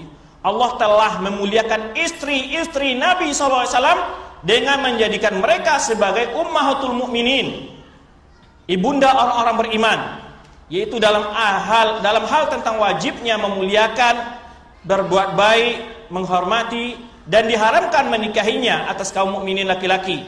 Hal yang membedakan antara mereka dengan ibu kandung sendiri adalah mereka diwajibkan untuk berhijab dari kaum laki-laki yang bukan mahram. Dari kalangan laki-laki umat Islam, para istri Nabi harus berhijab. Para sahabat yang tidak masuk mahram bagi istri Nabi. Itu saja beda dengan ibunda kita. Tapi beda dengan orang Syiah. Kerjanya melaknat ibunda kita. Kan? Karena Allah sebutkan dalam surah Al-Ahzab, ini kan konteks ini bercerita tentang istri Nabi semua. Wa azwajuhu mada? Ummahatukum, kata Allah di surah Al-Ahzab. Istri-istri Nabi itu adalah orang tua kalian, ummahatukum. Maka Imam Qurtubi setelah menafsirkan ayat di atas bahwa ini kemuliaan yang diberikan Allah kepada istri Nabi ketika Allah menjadikan mereka sebagai Ahlul Bait. Yang wajib kita hormati dan kita muliakan. Demikian pula Syekh Sangkiti menjelaskan ayat yang sama dan membantah pendapat yang mengeluarkan istri Nabi dari bagian Ahlul Bait. Sesungguhnya ini qarina, kata Syekh Sangkiti dalam tafsirnya Adwa'ul Bayan ketika menjelaskan ayat yang di atas tadi, sesungguhnya qarina atau bukti dari maksudnya, dari maksud konteks ayat secara tegas menyatakan bahwa para istri Nabi SAW termasuk ke dalam ayat tersebut. Karena di awal ayat Allah berfirman, ya, qul li azwajika, kata Allah kan mulai dari ayat ini, katakanlah kepada istri-istrimu.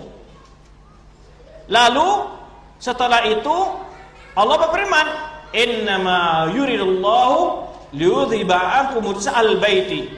Sesungguhnya Allah bermaksud hendak membersihkan kalian dari dosa dengan sebersih-bersihnya, kata Allah. Itu jelas karena awal ayat berbicara tentang istri-istri Nabi. Kemudian setelah itu ayat itu datang lagi kata Allah, wadhkurna ma yutla fi buyutikunna. Hendaklah para istri-istri Nabi itu mengingat apa yang dibaca di rumah-rumah mereka, yaitu tentang Al-Qur'an dan sunnah. Nah, jelas ini ayat ini semuanya konteks tentang istri Nabi SAW. Tapi orang Syiah nanti ada jawabannya terhadap hujah kita ini. Lalu kita jawab lagi nanti. Kemudian beliau kemukakan dalil lain. Kemudian setelah itu Imam Syafi'i mengemukakan dalil lain bahwa istri seseorang adalah termasuk yang disebut keluarganya atau ahlu baitihi. Kata beliau, hal yang sama dari perihal masuknya para istri dalam sebutan ahlul bait dalam firman Allah tentang istri Nabi Ibrahim, sama dengan apa yang ditafsirkan oleh Imam Qurtubi. Qalu ata'jabina min amrillah rahmatullahi wa barakatuhu alaikum ahlul bait. Para malaikat itu berkata, apakah kamu merasa heran tentang ketetapan Allah? Itu adalah rahmat Allah dan ketetapannya, keberkatannya dicurahkan atas kamu wahai ahlul bait. Kemudian adapun dalil yang menunjukkan tentang masuknya selain istri-istri Nabi ke dalam ayat tersebut adalah berdasarkan hadis Nabi SAW. Nah, orang Syiah pun menjadikan dalil ini yang dimaksud sebagai ahlul bait itu hanyalah Ali, Fatimah, Hasan dan Husain. Karena ada hadis yang diriwayatkan oleh Ummu Salamah dan juga Aisyah bahwa Rasulullah SAW membaca ayat tersebut lalu membalut mereka dengan selimut, ya. Lalu hum ahlul baiti. Para ulama menjawab, masuknya Hasan dan Husain, Ali dan Fatimah ke dalam ahlul bait berdasarkan hadis Rasulullah SAW, bukan berdasarkan ayat. Adapun karena Rasulullah SAW menafsirkan firman Allah itu dengan hadisnya. Sedangkan para istri Nabi masuk secara konteks ayat itu. Adapun masuk karena Rasulullah SAW ingin menjelaskan bahwa ayat itu tidak khusus untuk keluarga istri Nabi saja, tapi mencakup anak dan cucu Nabi. Maka dijelaskan dengan hadis. Maka masuknya keturunan Ali, Fatimah ke dalam ahlul bait berdasarkan hadis, bukan berdasarkan ayat. Nah, ini yang disebut oleh Syekh di sini. Adapun dalil yang menunjukkan tentang masuknya selain mereka, yaitu selain istri Nabi ke dalam ayat tersebut adalah berdasarkan hadis Nabi SAW, bahwa ia bersabda tentang Ali, Fatimah, Hasan dan Husain, mereka adalah bagian dari ahlul bait. Dan Nabi SAW berdoa kepada Allah untuk mereka agar dihilangkan kotoran dosa dari mereka dan dibersihkan dengan sebersih-bersihnya. Hal tersebut telah diriwayatkan oleh sekelompok sahabat Nabi SAW. Di antara mereka adalah Ummahatul Mu'minin Ummu Salamah. Jadi Ummu Salamah meriwayatkan, Abu Sa'id Al-Khudri, Anas bin Malik, Wasilah bin Asqa dan Ummul Mukminin Aisyah radhiyallahu anha. Di sini juga terjawab tuduhan Syiah yang mengatakan bahwa Ahlus Sunnah menyembunyikan keutamaan-keutamaan ahlul bait. Ini yang meriwayatkan hadis ini siapa? Istri Nabi. Aisyah meriwayatkan tentang fadilah ahlul bait di sini. Justru ini membungkam mulut-mulut mereka bahwa Aisyah atau sahabat lain menyembunyikan keutamaan Ahlul Bait adalah bohong. Bukti ini sahabat-sahabat jelas menyampaikan hadis-hadis ketika Rasulullah SAW menyelimuti Ali, Fatimah, Hasan, Husain radhiyallahu anhum ajmain, itu hum Ahlul Bait, hum Ahlul Bait. Ini dikemukakan oleh siapa? Sahabat siapa yang meriwayatkan? Ummahatul Mukminin, di antaranya Ummu Salamah dan Aisyah anha. Mereka tidak pernah menyembunyikan keutamaan-keutamaan Ahlul Bait. Kemudian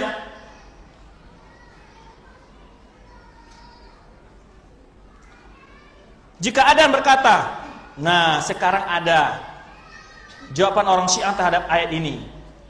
Sesungguhnya domir kata ganti dalam ayat, apa domir kata ganti di situ? Orang kedua tunggal ya. Liyudhiba ankum, angkum. Kum itu kan domir untuk laki-laki, untuk perempuan. Untuk laki-laki. Maka orang Syiah mengatakan, ini domir kan untuk laki-laki. Istri-istri Nabi kan perempuan. Berarti yang dimaksud ayat ini hanya laki-laki. Loh, kok siapa masuk ke dalamnya? Siapa? Fatimah. Karena memang apabila berkumpul dalam suatu ruangan, satu tempat antara laki-laki dan perempuan, itu bahasa Arab menggunakan domir apa? Laki-laki. Ya ayyuhalladzina amanu kutiba alaikumusiyam. Wahai orang-orang beriman, diwajibkan kepada kalian untuk berpuasa. Alaikum. Adakah alaikun? Kan nggak ada domir perempuan di situ. Cuma ada alaikum. Kalau begitu berarti soal puasa itu hanya wajib bagi orang laki-laki. Ini kebodohan mereka dengan bahasa. Ini musibah. Karena bila bercampur antara laki dan perempuan, domir yang digunakan itu adalah domir laki-laki. Tapi kalaupun kalian ambil itu menurut pemahaman kalian, itu kan domirnya untuk laki-laki. Loh, kok Fatimah masuk? Iya mas, ya kan? Nah inilah bagaimana mereka itu, ini yang namanya syubhat ya ikhwan. Kalau antum tidak belajar, antum akan terpukau. Ketika belajar bahasa Arab sedikit-sedikit kan, oh iya ya, angkum itu untuk laki-laki, kan nggak masuk perempuan. Ya, kalau tidak belajar di sinilah ikhwan, butuhnya belajar itu di situ. Agar kita tidak mampu ditipu oleh orang-orang yang ingin menipu. Dan mereka berkomentar tentang ayat ini. Itu domir yang digunakan untuk laki-laki. Masa masuk di situ adalah siapa? Aisyah dan istri Nabi, kan perempuan. Nanti akan banyak jawabannya. Dan juga wa yutahhirukum tathira, yutahhirukum juga masih domir laki-laki, bukan yutahhirukunna. Ya kan? Kalau perempuan itu yutahhirukunna. Ini kata siapa? Orang Syiah Rafidhah yang ingin mengeluarkan istri-istri Nabi termasuk ke dalam ayat ini. Menggunakan kata ganti untuk laki-laki. Kalau seandainya yang dimaksud istri-istri Nabi kata orang Syiah, tentu akan digunakan kata-kata ganti untuk perempuan, yaitu liyudhiba ankunna wa yutahhirukunna. Nah, maka jawaban dari dua sisi ini baru kita jawab. Tanggapan mereka Syiah ini bagaimana jawabannya? Dijawab dari dua sisi. Sebenarnya tadi sudah kita jawab di antaranya. Ya kan? Kalaupun menurut pemahaman kalian itu hanya untuk laki-laki, piye Mas Fatimah dimasukkan ke sana? Hah? Kemudian juga kita jawab bahwa biasanya bahasa Arab bila bercampur antara laki dan perempuan digunakan kalimat laki domir pengganti laki. Beda dengan bahasa Inggris. Semuanya apa? Kita kan sama aja. Kamu digunakan untuk laki-laki dan perempuan. Di sini ketelitian bahasa Arab. Bila digunakan domir perempuan itu berarti khusus untuk perempuan, laki-laki nggak masuk. Dan digunakan domir laki-laki itu perempuan masuk kecuali ada qarinah, ada dalil yang menunjukkan bahwa perempuan tidak masuk. Baik, pertama jawabannya. Seperti yang telah kita jelaskan bahwa ayat tersebut mencakup istri-istri Nabi SAW dan lain mereka, yaitu Ali, Hasan, Husain dan Fatimah. Ya, Ali, Hasan, Husain itu laki-laki semua dan Fatimah. Seluruh ulama pakar bahasa telah bersepakat. Pakar bahasa apa? Bahasa Arab. Ya, bila digabung antara laki-laki dan perempuan dalam sebuah ungkapan, maka digunakan kata ganti laki-laki. Kedua jawabannya adalah di antara bentuk uslub bahasa Arab yang dengannya diturunkan Al-Quran adalah bahwa istri seseorang disebut ahlu, keluarga. Dan kalimat tersebut juga dipergunakan untuk penyebutan plural. Apa plural? Jamak. Jadi jamak laki-laki. Maka kata-kata ahlu itu secara makna mencakup laki-laki dan perempuan. Sedangkan yang dimaksud ahlu di sini ialah istri Rasulullah SAW. Sebagaimana firman Allah tentang Nabi Musa, yang mana yang dimaksud itu adalah istrinya, tapi ketika menggunakan kata-kata ahlu digunakan dhamir laki-laki supaya muwafaqah, supaya sesuai antara lafaz mudzakarnya dengan dhamirnya, dhamir muzakkar, dhamir laki-laki. Itu maksudnya. Paham tak? Ahlu kan dalam bahasa Arab itu bentuknya itu namanya, bentuknya lafaznya itu adalah kalimat untuk digunakan laki-laki, ahlu. Paham kira-kira? Kalau muslim, umpamanya, kalau perempuan apa? Muslimah. Tapi ini adalah maknanya mencakup perempuan. Walaupun lafaznya berbentuk laki-laki. Tapi tidak semua kalimat yang mempunyai ta marbutah juga perempuan. Contohnya siapa? Hamzah, Tolha, ya kan? Nah, ada dikecuali. Jadi ada hal-hal yang perlu dijelaskan. Alasan digunakan kata ganti laki-laki dalam ayat tersebut agak sesuai dengan lafaz ahlu. Jadi menyesuaikan antara dhamir dengan lafaz ahlu. Lafaz ahlu tadi kita sebutkan bentuknya muzakkar atau bentuknya digunakan kata ganti laki-laki. Maka dicocok dengan itu dhamir laki-laki. Tapi maknanya mencakup apa? Perempuan. Nah, di mana contohnya dalam Al-Quran ada makna ahlu yang dimaksud adalah perempuan? Yaitu ketika Allah menyebutkan tentang kisah Musa. Idz qala Musa li ahlihi, ketika Musa berkata kepada keluarganya. Siapa keluarganya di sini? Istrinya, ya kan? Istrinya. Ketika Musa berkata kepada istrinya, waktu telah selesai dia di Madian menunaikan kontrak idahnya, maharnya itu 10 tahun, ya kan? Ya, 9 tahun atau 10 tahun. Kemudian dia kembali ke Mesir, kan begitu. Dalam perjalanan dia melihat api. Idz qala Musa li ahli, ketika Musa berkata kepada keluarganya. Ini maksudnya siapa? Istrinya.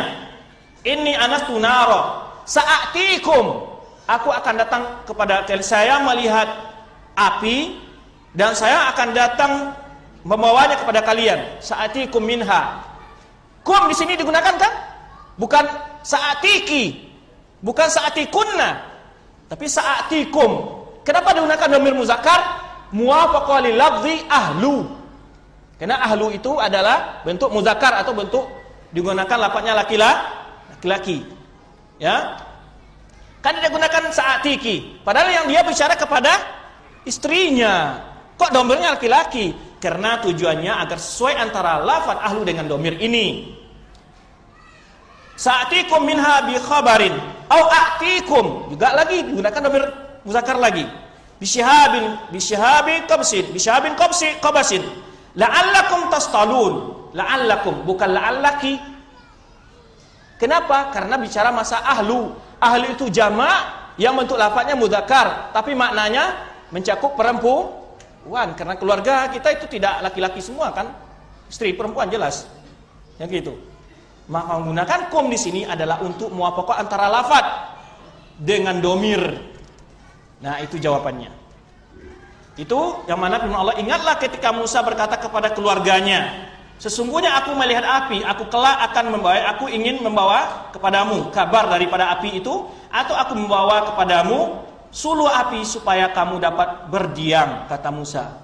Padahal dia berkata kepada siapa? Istrinya. Ini jawaban dari orang Syiah mengatakan dhamir itu kan kum untuk laki-laki.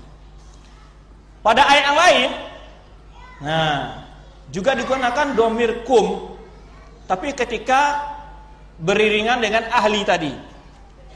Hal ataka hadith Musa, apakah telah sampai kepada kalian tentang kisah Musa? Idh ra'a naran, ketika dia melihat api. Faqala li ahlihi, maka dia berkata kepada keluarganya, imkuthu. Itu kan jamak tuh, untuk laki-laki, ya kan? Berdiamlah kalian di sini. Bukan umkuthi, kalau untuk laki-laki perempuan biasanya umkuthi.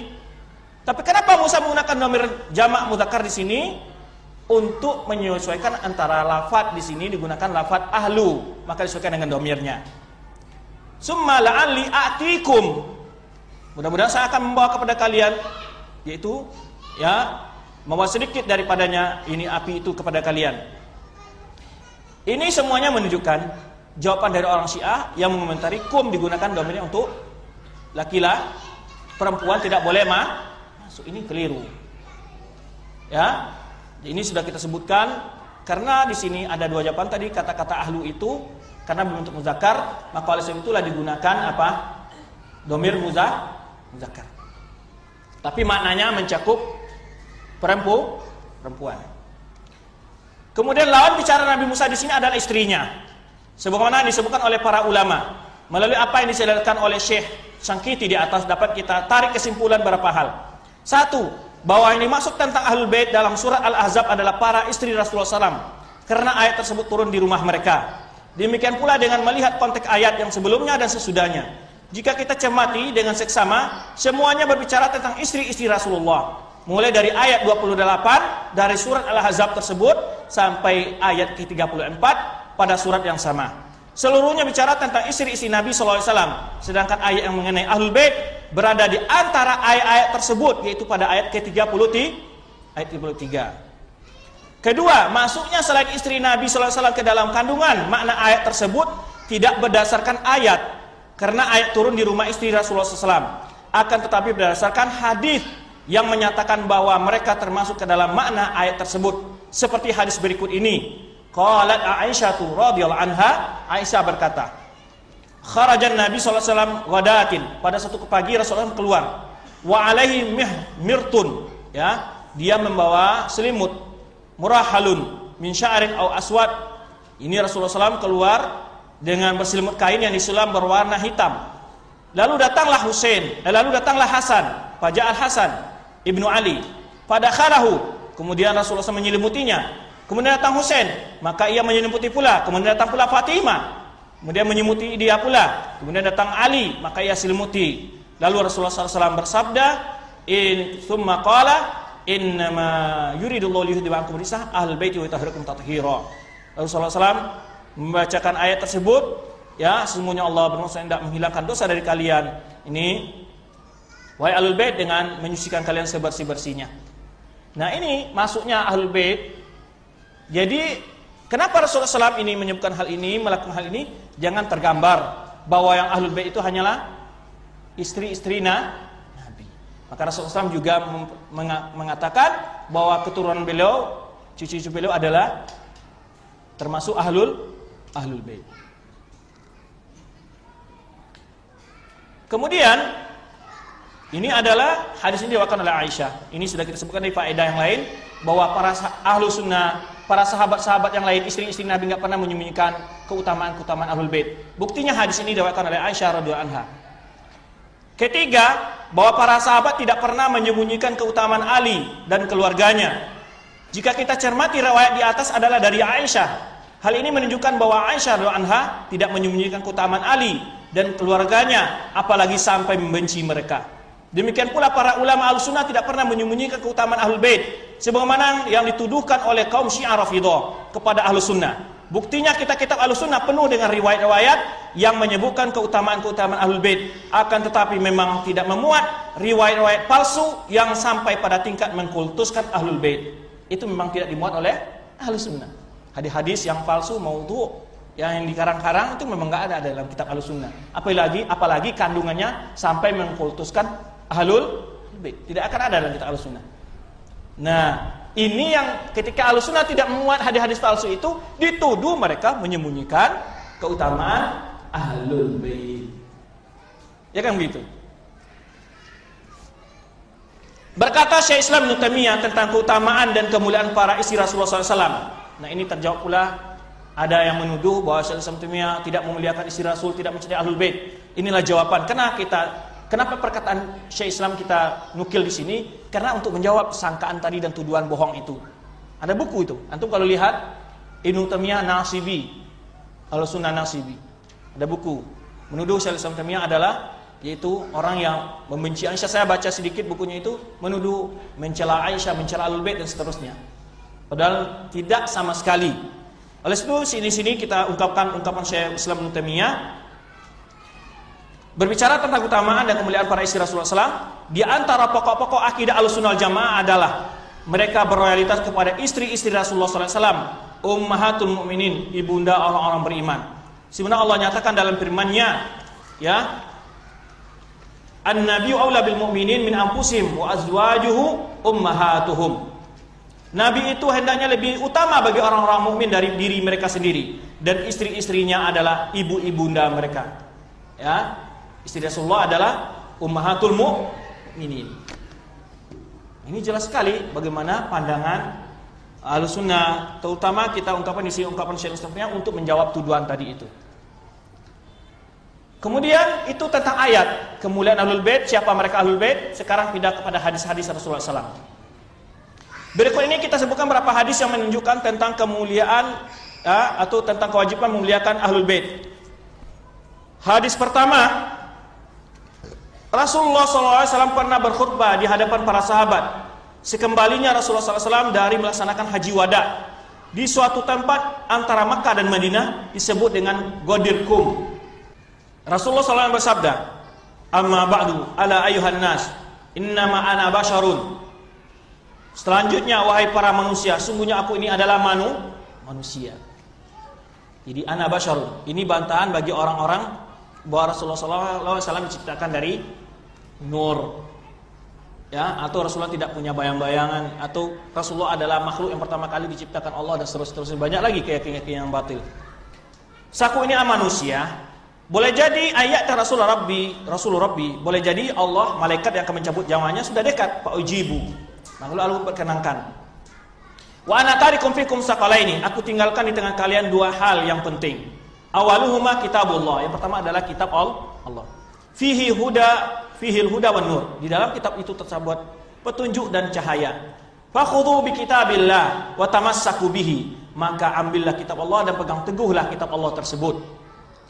Wa fahatta ala kitabillah wa raghaba fihi. Rasulullah SAW menganjurkan orang-orang tetap berpegang teguh dengan kitab Allah dan memotivasi mereka untuk mengamalkan kitab Allah tersebut. Kemudian Rasulullah SAW berkata, "Tsumma qala wa ahlu baiti," dan para keluargaku. "Udzakirkumullah fi ahli baiti, udzakirkumullah fi ahli baiti, udzakirkumullah fi ahli baiti." Rawahu Muslim. Hadis ini diriwayatkan Imam Muslim. Aku ingatkan kalian kepada Allah tentang hak-hak keluargaku. Aku ingatkan kalian kepada Allah tentang hak-hak keluargaku. Aku ingatkan kalian kepada Allah tentang hak-hak keluargaku. Ini dalil menunjukkan bahwa wajibnya menghormati, memuliakan keluarga Rasulullah SAW. Tapi tidak dibeda-bedakan antara keluarga Rasul itu semuanya kita cintai, tidak hanya keturunan Ali radhiyallahu anhu. Dalam hadis ini Rasulullah SAW memberitahukan kepada para sahabat tentang ajal beliau yang sudah dekat. Maka dari itu beliau ingin meninggalkan beberapa nasihat untuk mereka sebagai pegangan setelah kepergian beliau. Hal ini menunjukkan akan pentingnya nasihat tersebut, karena beliau pertegas sebelumnya dengan ajal beliau yang sudah dekat. Nasihat pertama berpegang teguh dengan Al-Quran. Nasihat kedua menjaga hak-hak keluarga beliau. Hal yang menjadi hak-hak keluarga beliau adalah memuliakan dan menghormati mereka dan mengikuti nasihat-nasihat mereka selama sesuai dengan ajaran yang beliau tinggalkan.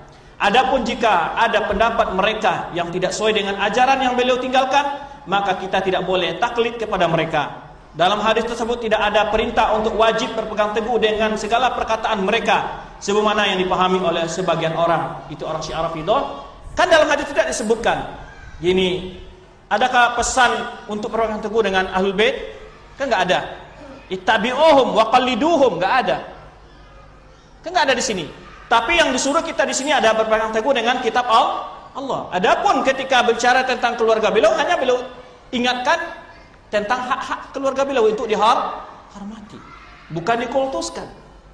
Adapun orang Syiah mengatakan kita wajib semua mengikuti apa yang dikatakan Ahlul Bait. Ya. Tetapi apa yang dikatakan Ahlul Bait itu banyak kebohongan yang mereka bikin sendiri, lalu mereka nisbahkan pada Ahlul Bait, seperti menyatakan Al-Qur'an tidak asli, bolehnya bertaqiyah, bolehnya mut'ah dan segala macamnya. Nah, ini yang mereka maksud, ya, bagaimana mencari Ahlul Bait. Adapun kita Ahlussunnah Jamaah memuliakan mereka, menghormati mereka dan mengikuti perkataan mereka selama perkataan mereka itu apa? sesuai dengan Al-Quran dan Sunnah. Tapi bila nyata-nyata tidak sesuai dengan Al-Quran dan Sunnah, tidak perlu kita ikuti. Apalagi itu kebohongan yang disebabkan kepada Ahlul Bait. Kemudian berkata Imam Qurtubi, wasiat ini, Qurtubi di sini bukan Qurtubi yang ahli tafsir, ini Qurtubi yang lain, syarih kitab Sahih Muslim. Ya. Wasiat ini dan ketegasan ini adalah menunjukkan tentang wajibnya menghormati keluarga beliau, berbuat baik, memuliakan dan mencintai mereka. Kewajiban yang sangat ditekankan, tidak ada alasan bagi seorang pun untuk tidak melaksanakannya, kata Imam Qurtubi. Ini perkataan Ahlus Sunnah tentang wajibnya menghormati keluarga Nabi. Hadis kedua adalah berkata Syekh Islam Taimiyah, di antara usul Sunnah adalah annahum yuhibbuna ahla bait Rasulullah SAW. Ini sudah kita sebutkan tadi, bahwa pokok-pokok landasan akidah Ahlussunnah wal Jamaah adalah mereka mencintai para keluarga Rasul. Wa yatawallawnahum, mereka berloyalitas kepada mereka. Wa yahfazuna fihim wasiat Rasulullah, mereka menjaga wasiat Rasulullah tentang keluarga beliau.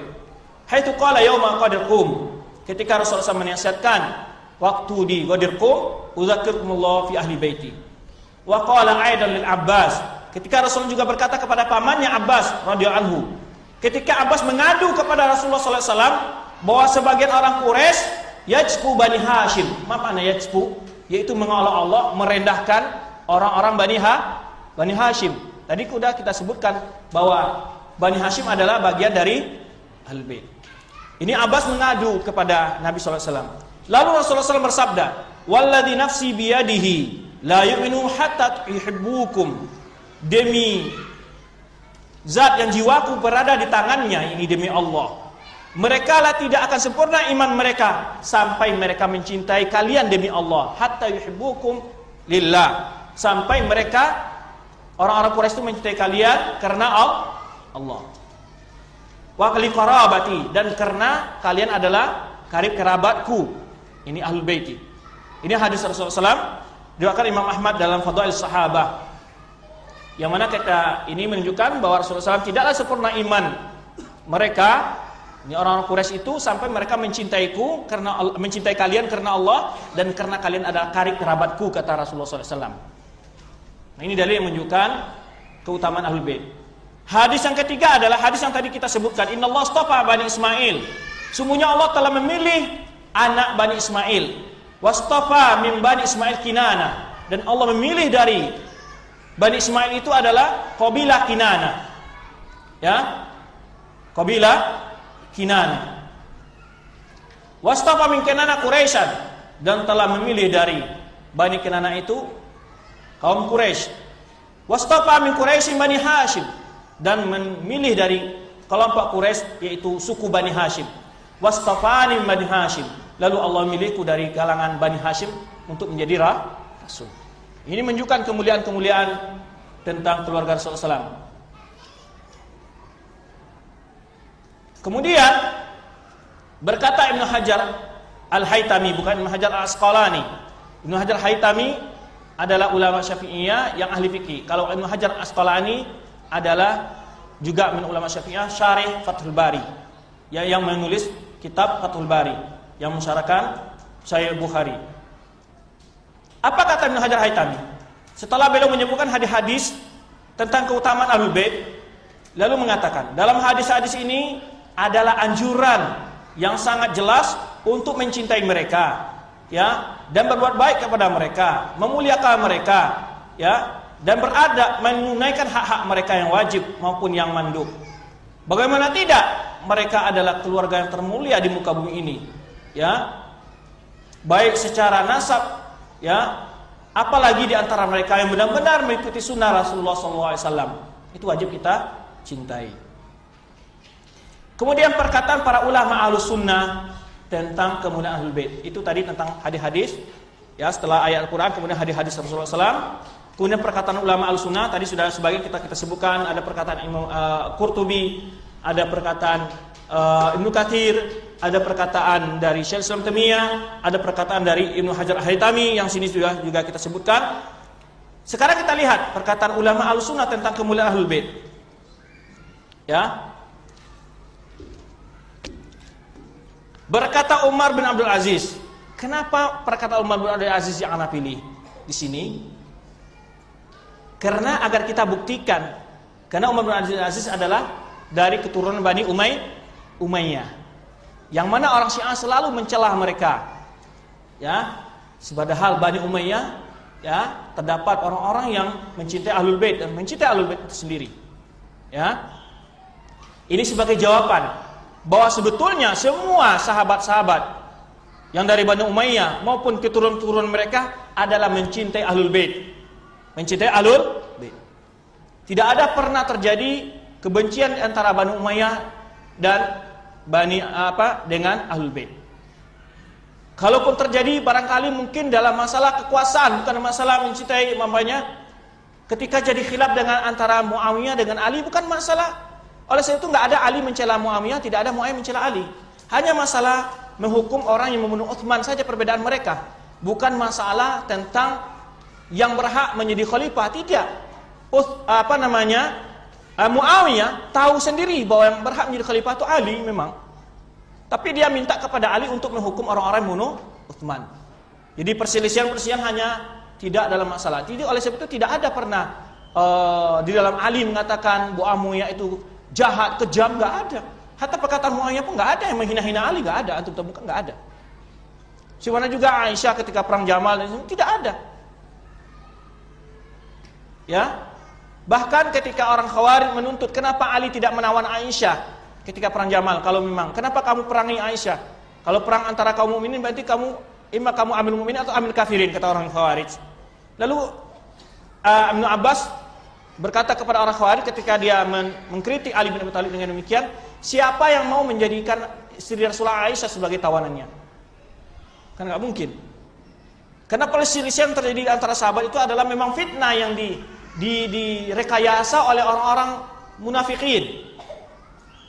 Ya, adapun di antara mereka semuanya ikhlas ingin menerapkan kebenaran. Nah, ini kita bukti bagaimana kemuliaan Ahlul Bait dalam pandangan Bani Umayyah. Berkata Umar bin Abdul Aziz adalah seorang khalifah, keutamaannya masyhur di kalangan kaum mukminin semuanya. Apa perkataannya kepada Abdullah bin Hasan bin Husain? Dia anak Husain ada namanya Hasan, anak Hasan ada namanya siapa? Abdullah. Apa katanya? Idza kana laka hajatun faktub li. Jadi karena dia tinggal di Madinah. Apabila engkau butuh sesuatu, maka tulislah kepada aku. Fa ini astahyi minallah, aku malu kepada Allah. Jika Allah melihatmu berdiri di hadapan pintu di pintu rumahku. Ma ala dhahril ardi, tidaklah terdapat di muka bumi ini keluarga yang paling aku cintai daripada kalian. Bahkan kalian lebih aku cintai daripada keluargaku sendiri. Ini ungkapan siapa? Umar bin Abdul Aziz. Tidak terdapat di muka bumi ini keluarga yang aku cintai melebihi kecintaanku kepada kalian. Kalian adalah keluarga yang paling aku cintai. Bahkan kalian lebih aku cintai daripada keluargaku sendiri. Ungkapan Umar bin Abdul Aziz kepada Abdullah bin Hasan bin Husain. Berkata lagi Umar bin Abdul Aziz kepada Fatimah binti Ali. Binti Ali bin Hasan atau binti bin Husain, ini cucu-cucu dari Hasan dan Husain ini. Ya ibnata Ali, wahai anak Ali. Ini bukan mana Ali bin Abi Thalib ya. Di sini kan ada disebutkan sini ini mungkin Ali Zainul Abidin, mungkin anak Ali Zainul Abidin atau Ali yang lainnya, kan mana Ali di sini. Juga bisa juga Ali Al-Jawad. Yang dekat itu ada Ali Zainul Abidin karena Umar bin Abdul Aziz adalah tabi'in. Kemudian apa katanya kepada Fatimah ini, binti Ali ini? Ya ibnata Ali, wahai anak perempuan Ali, wallahi ma ala dhahril ardi ahlu baitin. Tidaklah terdapat, demi Allah, tidak terdapat di muka bumi ini keluarga yang paling aku cintai dari kalian. Ya, kalian adalah keluarga yang sangat aku cintai. Tidak ada keluarga selain kalian yang paling aku cintai di muka bumi ini. Wala antum ahabu ilayya min ahli. Kalian lebih aku cintai daripada keluarga aku sendiri. Ini dikatakan oleh Umar bin Aziz kepada siapa? Anak perempuan Ali ini cucu dari Ali bin Abi Thalib. Itu pandangan ulama Ahlussunnah dan bagaimana Bani Umayyah dalam mencintai Ahlul Bait. Adapun ketika terbunuhnya Husain ya di masa siapa? Siapa terbunuh Husain? Yazid, ya, itu adalah tidak pernah diperintahkan untuk membunuh Husain itu, tapi adalah tasarruf dan juga pengkhianatan dari orang-orang Syiah Rafidhah yang mengundang Husain ke Kufah. Oleh sebab itu ketika datang anak-anaknya yang masih tertinggal dibawa ke Syam, lalu dikembalikan dengan membawa harta benda, dikasih hadiah dari Baitul Mal oleh Yazid. Ini banyak sekali ungkapan-ungkapan dari para ulama Ahlus Sunnah, dan mereka tidak pernah, dan mereka benar-benar kenal tentang hak-hak keluarga Nabi SAW. Tapi perlu diketahui bahwa Ahlul Bait itu bukanlah orang yang maksum, terbebas dari segala kesalahan, tidak mungkin. Ya. Kemudian berkata Qadhi Iyad ketika beliau menceritakan tentang bukti-bukti cinta kepada Nabi SAW. Di antara bukti cinta kepada Nabi SAW adalah mencintai orang yang dicintai oleh Rasulullah SAW, ya, yaitu keluarganya dan para sahabatnya dari kaum Muhajirin dan Ansar, dan memusuhi orang yang memusuhi mereka dan membenci orang yang membenci mereka. Faman ahabba syai'an ahabba ma yuhib. Barang siapa yang mencintai sesuatu, dia akan mencintai orang apa yang dicintainya. Bila mencintai seseorang, akan mencintai siapa yang dicintainya. Di sini kita lihat Qadhi Iyad menggabung antara cinta kepada Ahlul Bait dengan cinta kepada para sahabat, karena tidak bertentangan. Kalau Ahlus Sunnah, kalau orang-orang Syiah Rafidhah berpandangan tidak dikatakan mencintai Ahlul Bait sebelum memusuhi para sahabat yang lain. Adapun Ahlus Sunnah mencintai Ahlul Bait dan mencintai sahabat-sahabat yang lain.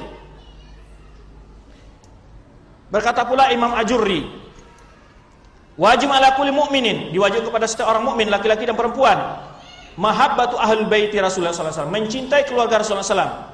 Banu Hashim, siapa mereka? Nah, ini ditafsir oleh Banu Hashim, yaitu Ali bin Abi Thalib dan anak-anaknya dan keturunannya, Fatimah dan anak-anaknya dan keturunannya, Hasan dan Husain dan anak-anak keduanya dan keturun-turun keduanya, Ja'far Tayyar. Tayyar adalah anak siapa?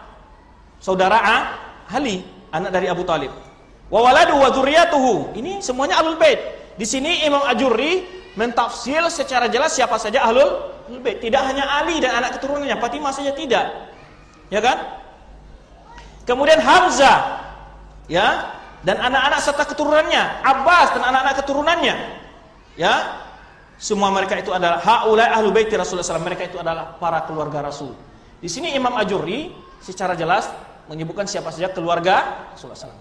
Tidak hanya Ali, tapi termasuk saudara-saudara Ali yang beriman. Anak Ali, anak Husain, anak Hasan, anak Ali bin Husain, semuanya. Ya, anak Ja'far Tayyar, kemudian juga Uqail, terus banyak. Anak Abbas, anak Abdullah bin Abbas, semuanya itu Ahlul Bait. Hamzah, bagian Ahlul Bait, semua mereka itu. Nah, kemudian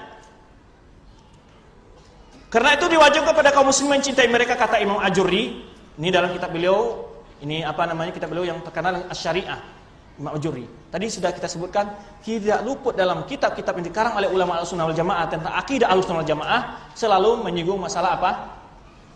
Tentang kemuliaan Ahlul Bait, memuliakan Ahlul Bait. Ini menunjukkan urgennya masalah ini di kalangan Ahlussunnah wal Jamaah. Ya, dan itu bagian dari akidah mereka. Kemudian wajibnya memuliakan menghormati mereka, ya, dan berbuat sabar terhadap mereka. Barang siapa yang baik di antara keturunan mereka dan anak cucu mereka, dan berakhlak sesuai dengan akhlak nenek-nenek moyang mereka yang mulia, jadi dari bapak-bapak mereka yang mulia. Dan barang siapa yang tidak berakhlak baik, maka kita mendoakan agar mereka diberi kebaikan oleh Allah Subhanahu wa taala. Ya. Bima la yuhsin, ini wa man takhalaqa minhum bima la yuhsan. Barang siapa di antara mereka yang tidak berakhlak baik, du'a lahu bis shalah, didoakan, ya, wasiyana wassalama, wa asharu ahlul aqli wal adab bil ahsan muasyarah, tetap menggauli mereka dengan penuh adab yang baik. Demikian pandang ulama Ahlussunnah tentang apa? Memuliakan keluarga Rasulullah sallallahu alaihi wasallam.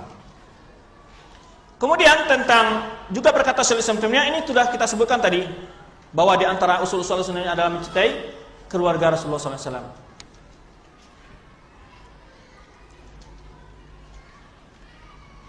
Dan masih banyak ungkapan-ungkapan dari para ulama di sini. Kemudian juga berkata Imam Baihaqi, Imam Baihaqi tentang menghormati keluarga Rasul.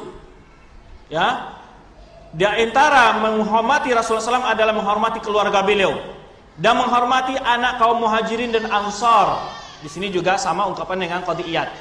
Jadi menggabung antara cinta kepada Ahlul Bait dengan mencintai para sahabat. Kemudian itu beberapa ungkapan dari para ulama-ulama Ahlussunnah Jamaah. Insyaallah setelah maghrib kita lanjutkan pembahasan tentang atau nanti kelompok yang menyimpang dalam mencintai Ahlul Bait. Karena di sini persiapan maghrib, ya. Kita cukup sampai di sini dulu. Mudah-mudahan apa yang kita sampaikan ini dapat kita pahami dan kita amalkan, serta kita terapkan dalam kehidupan kita bahwa mencintai Ahlul Bait adalah bagian dari mencintai Rasulullah sallallahu alaihi wasallam. Subhanakallahumma bihamdika asyhadu an la ilaha illa anta wa astaghfiruka wa atubu ilaik. Wassalamualaikum warahmatullahi wabarakatuh.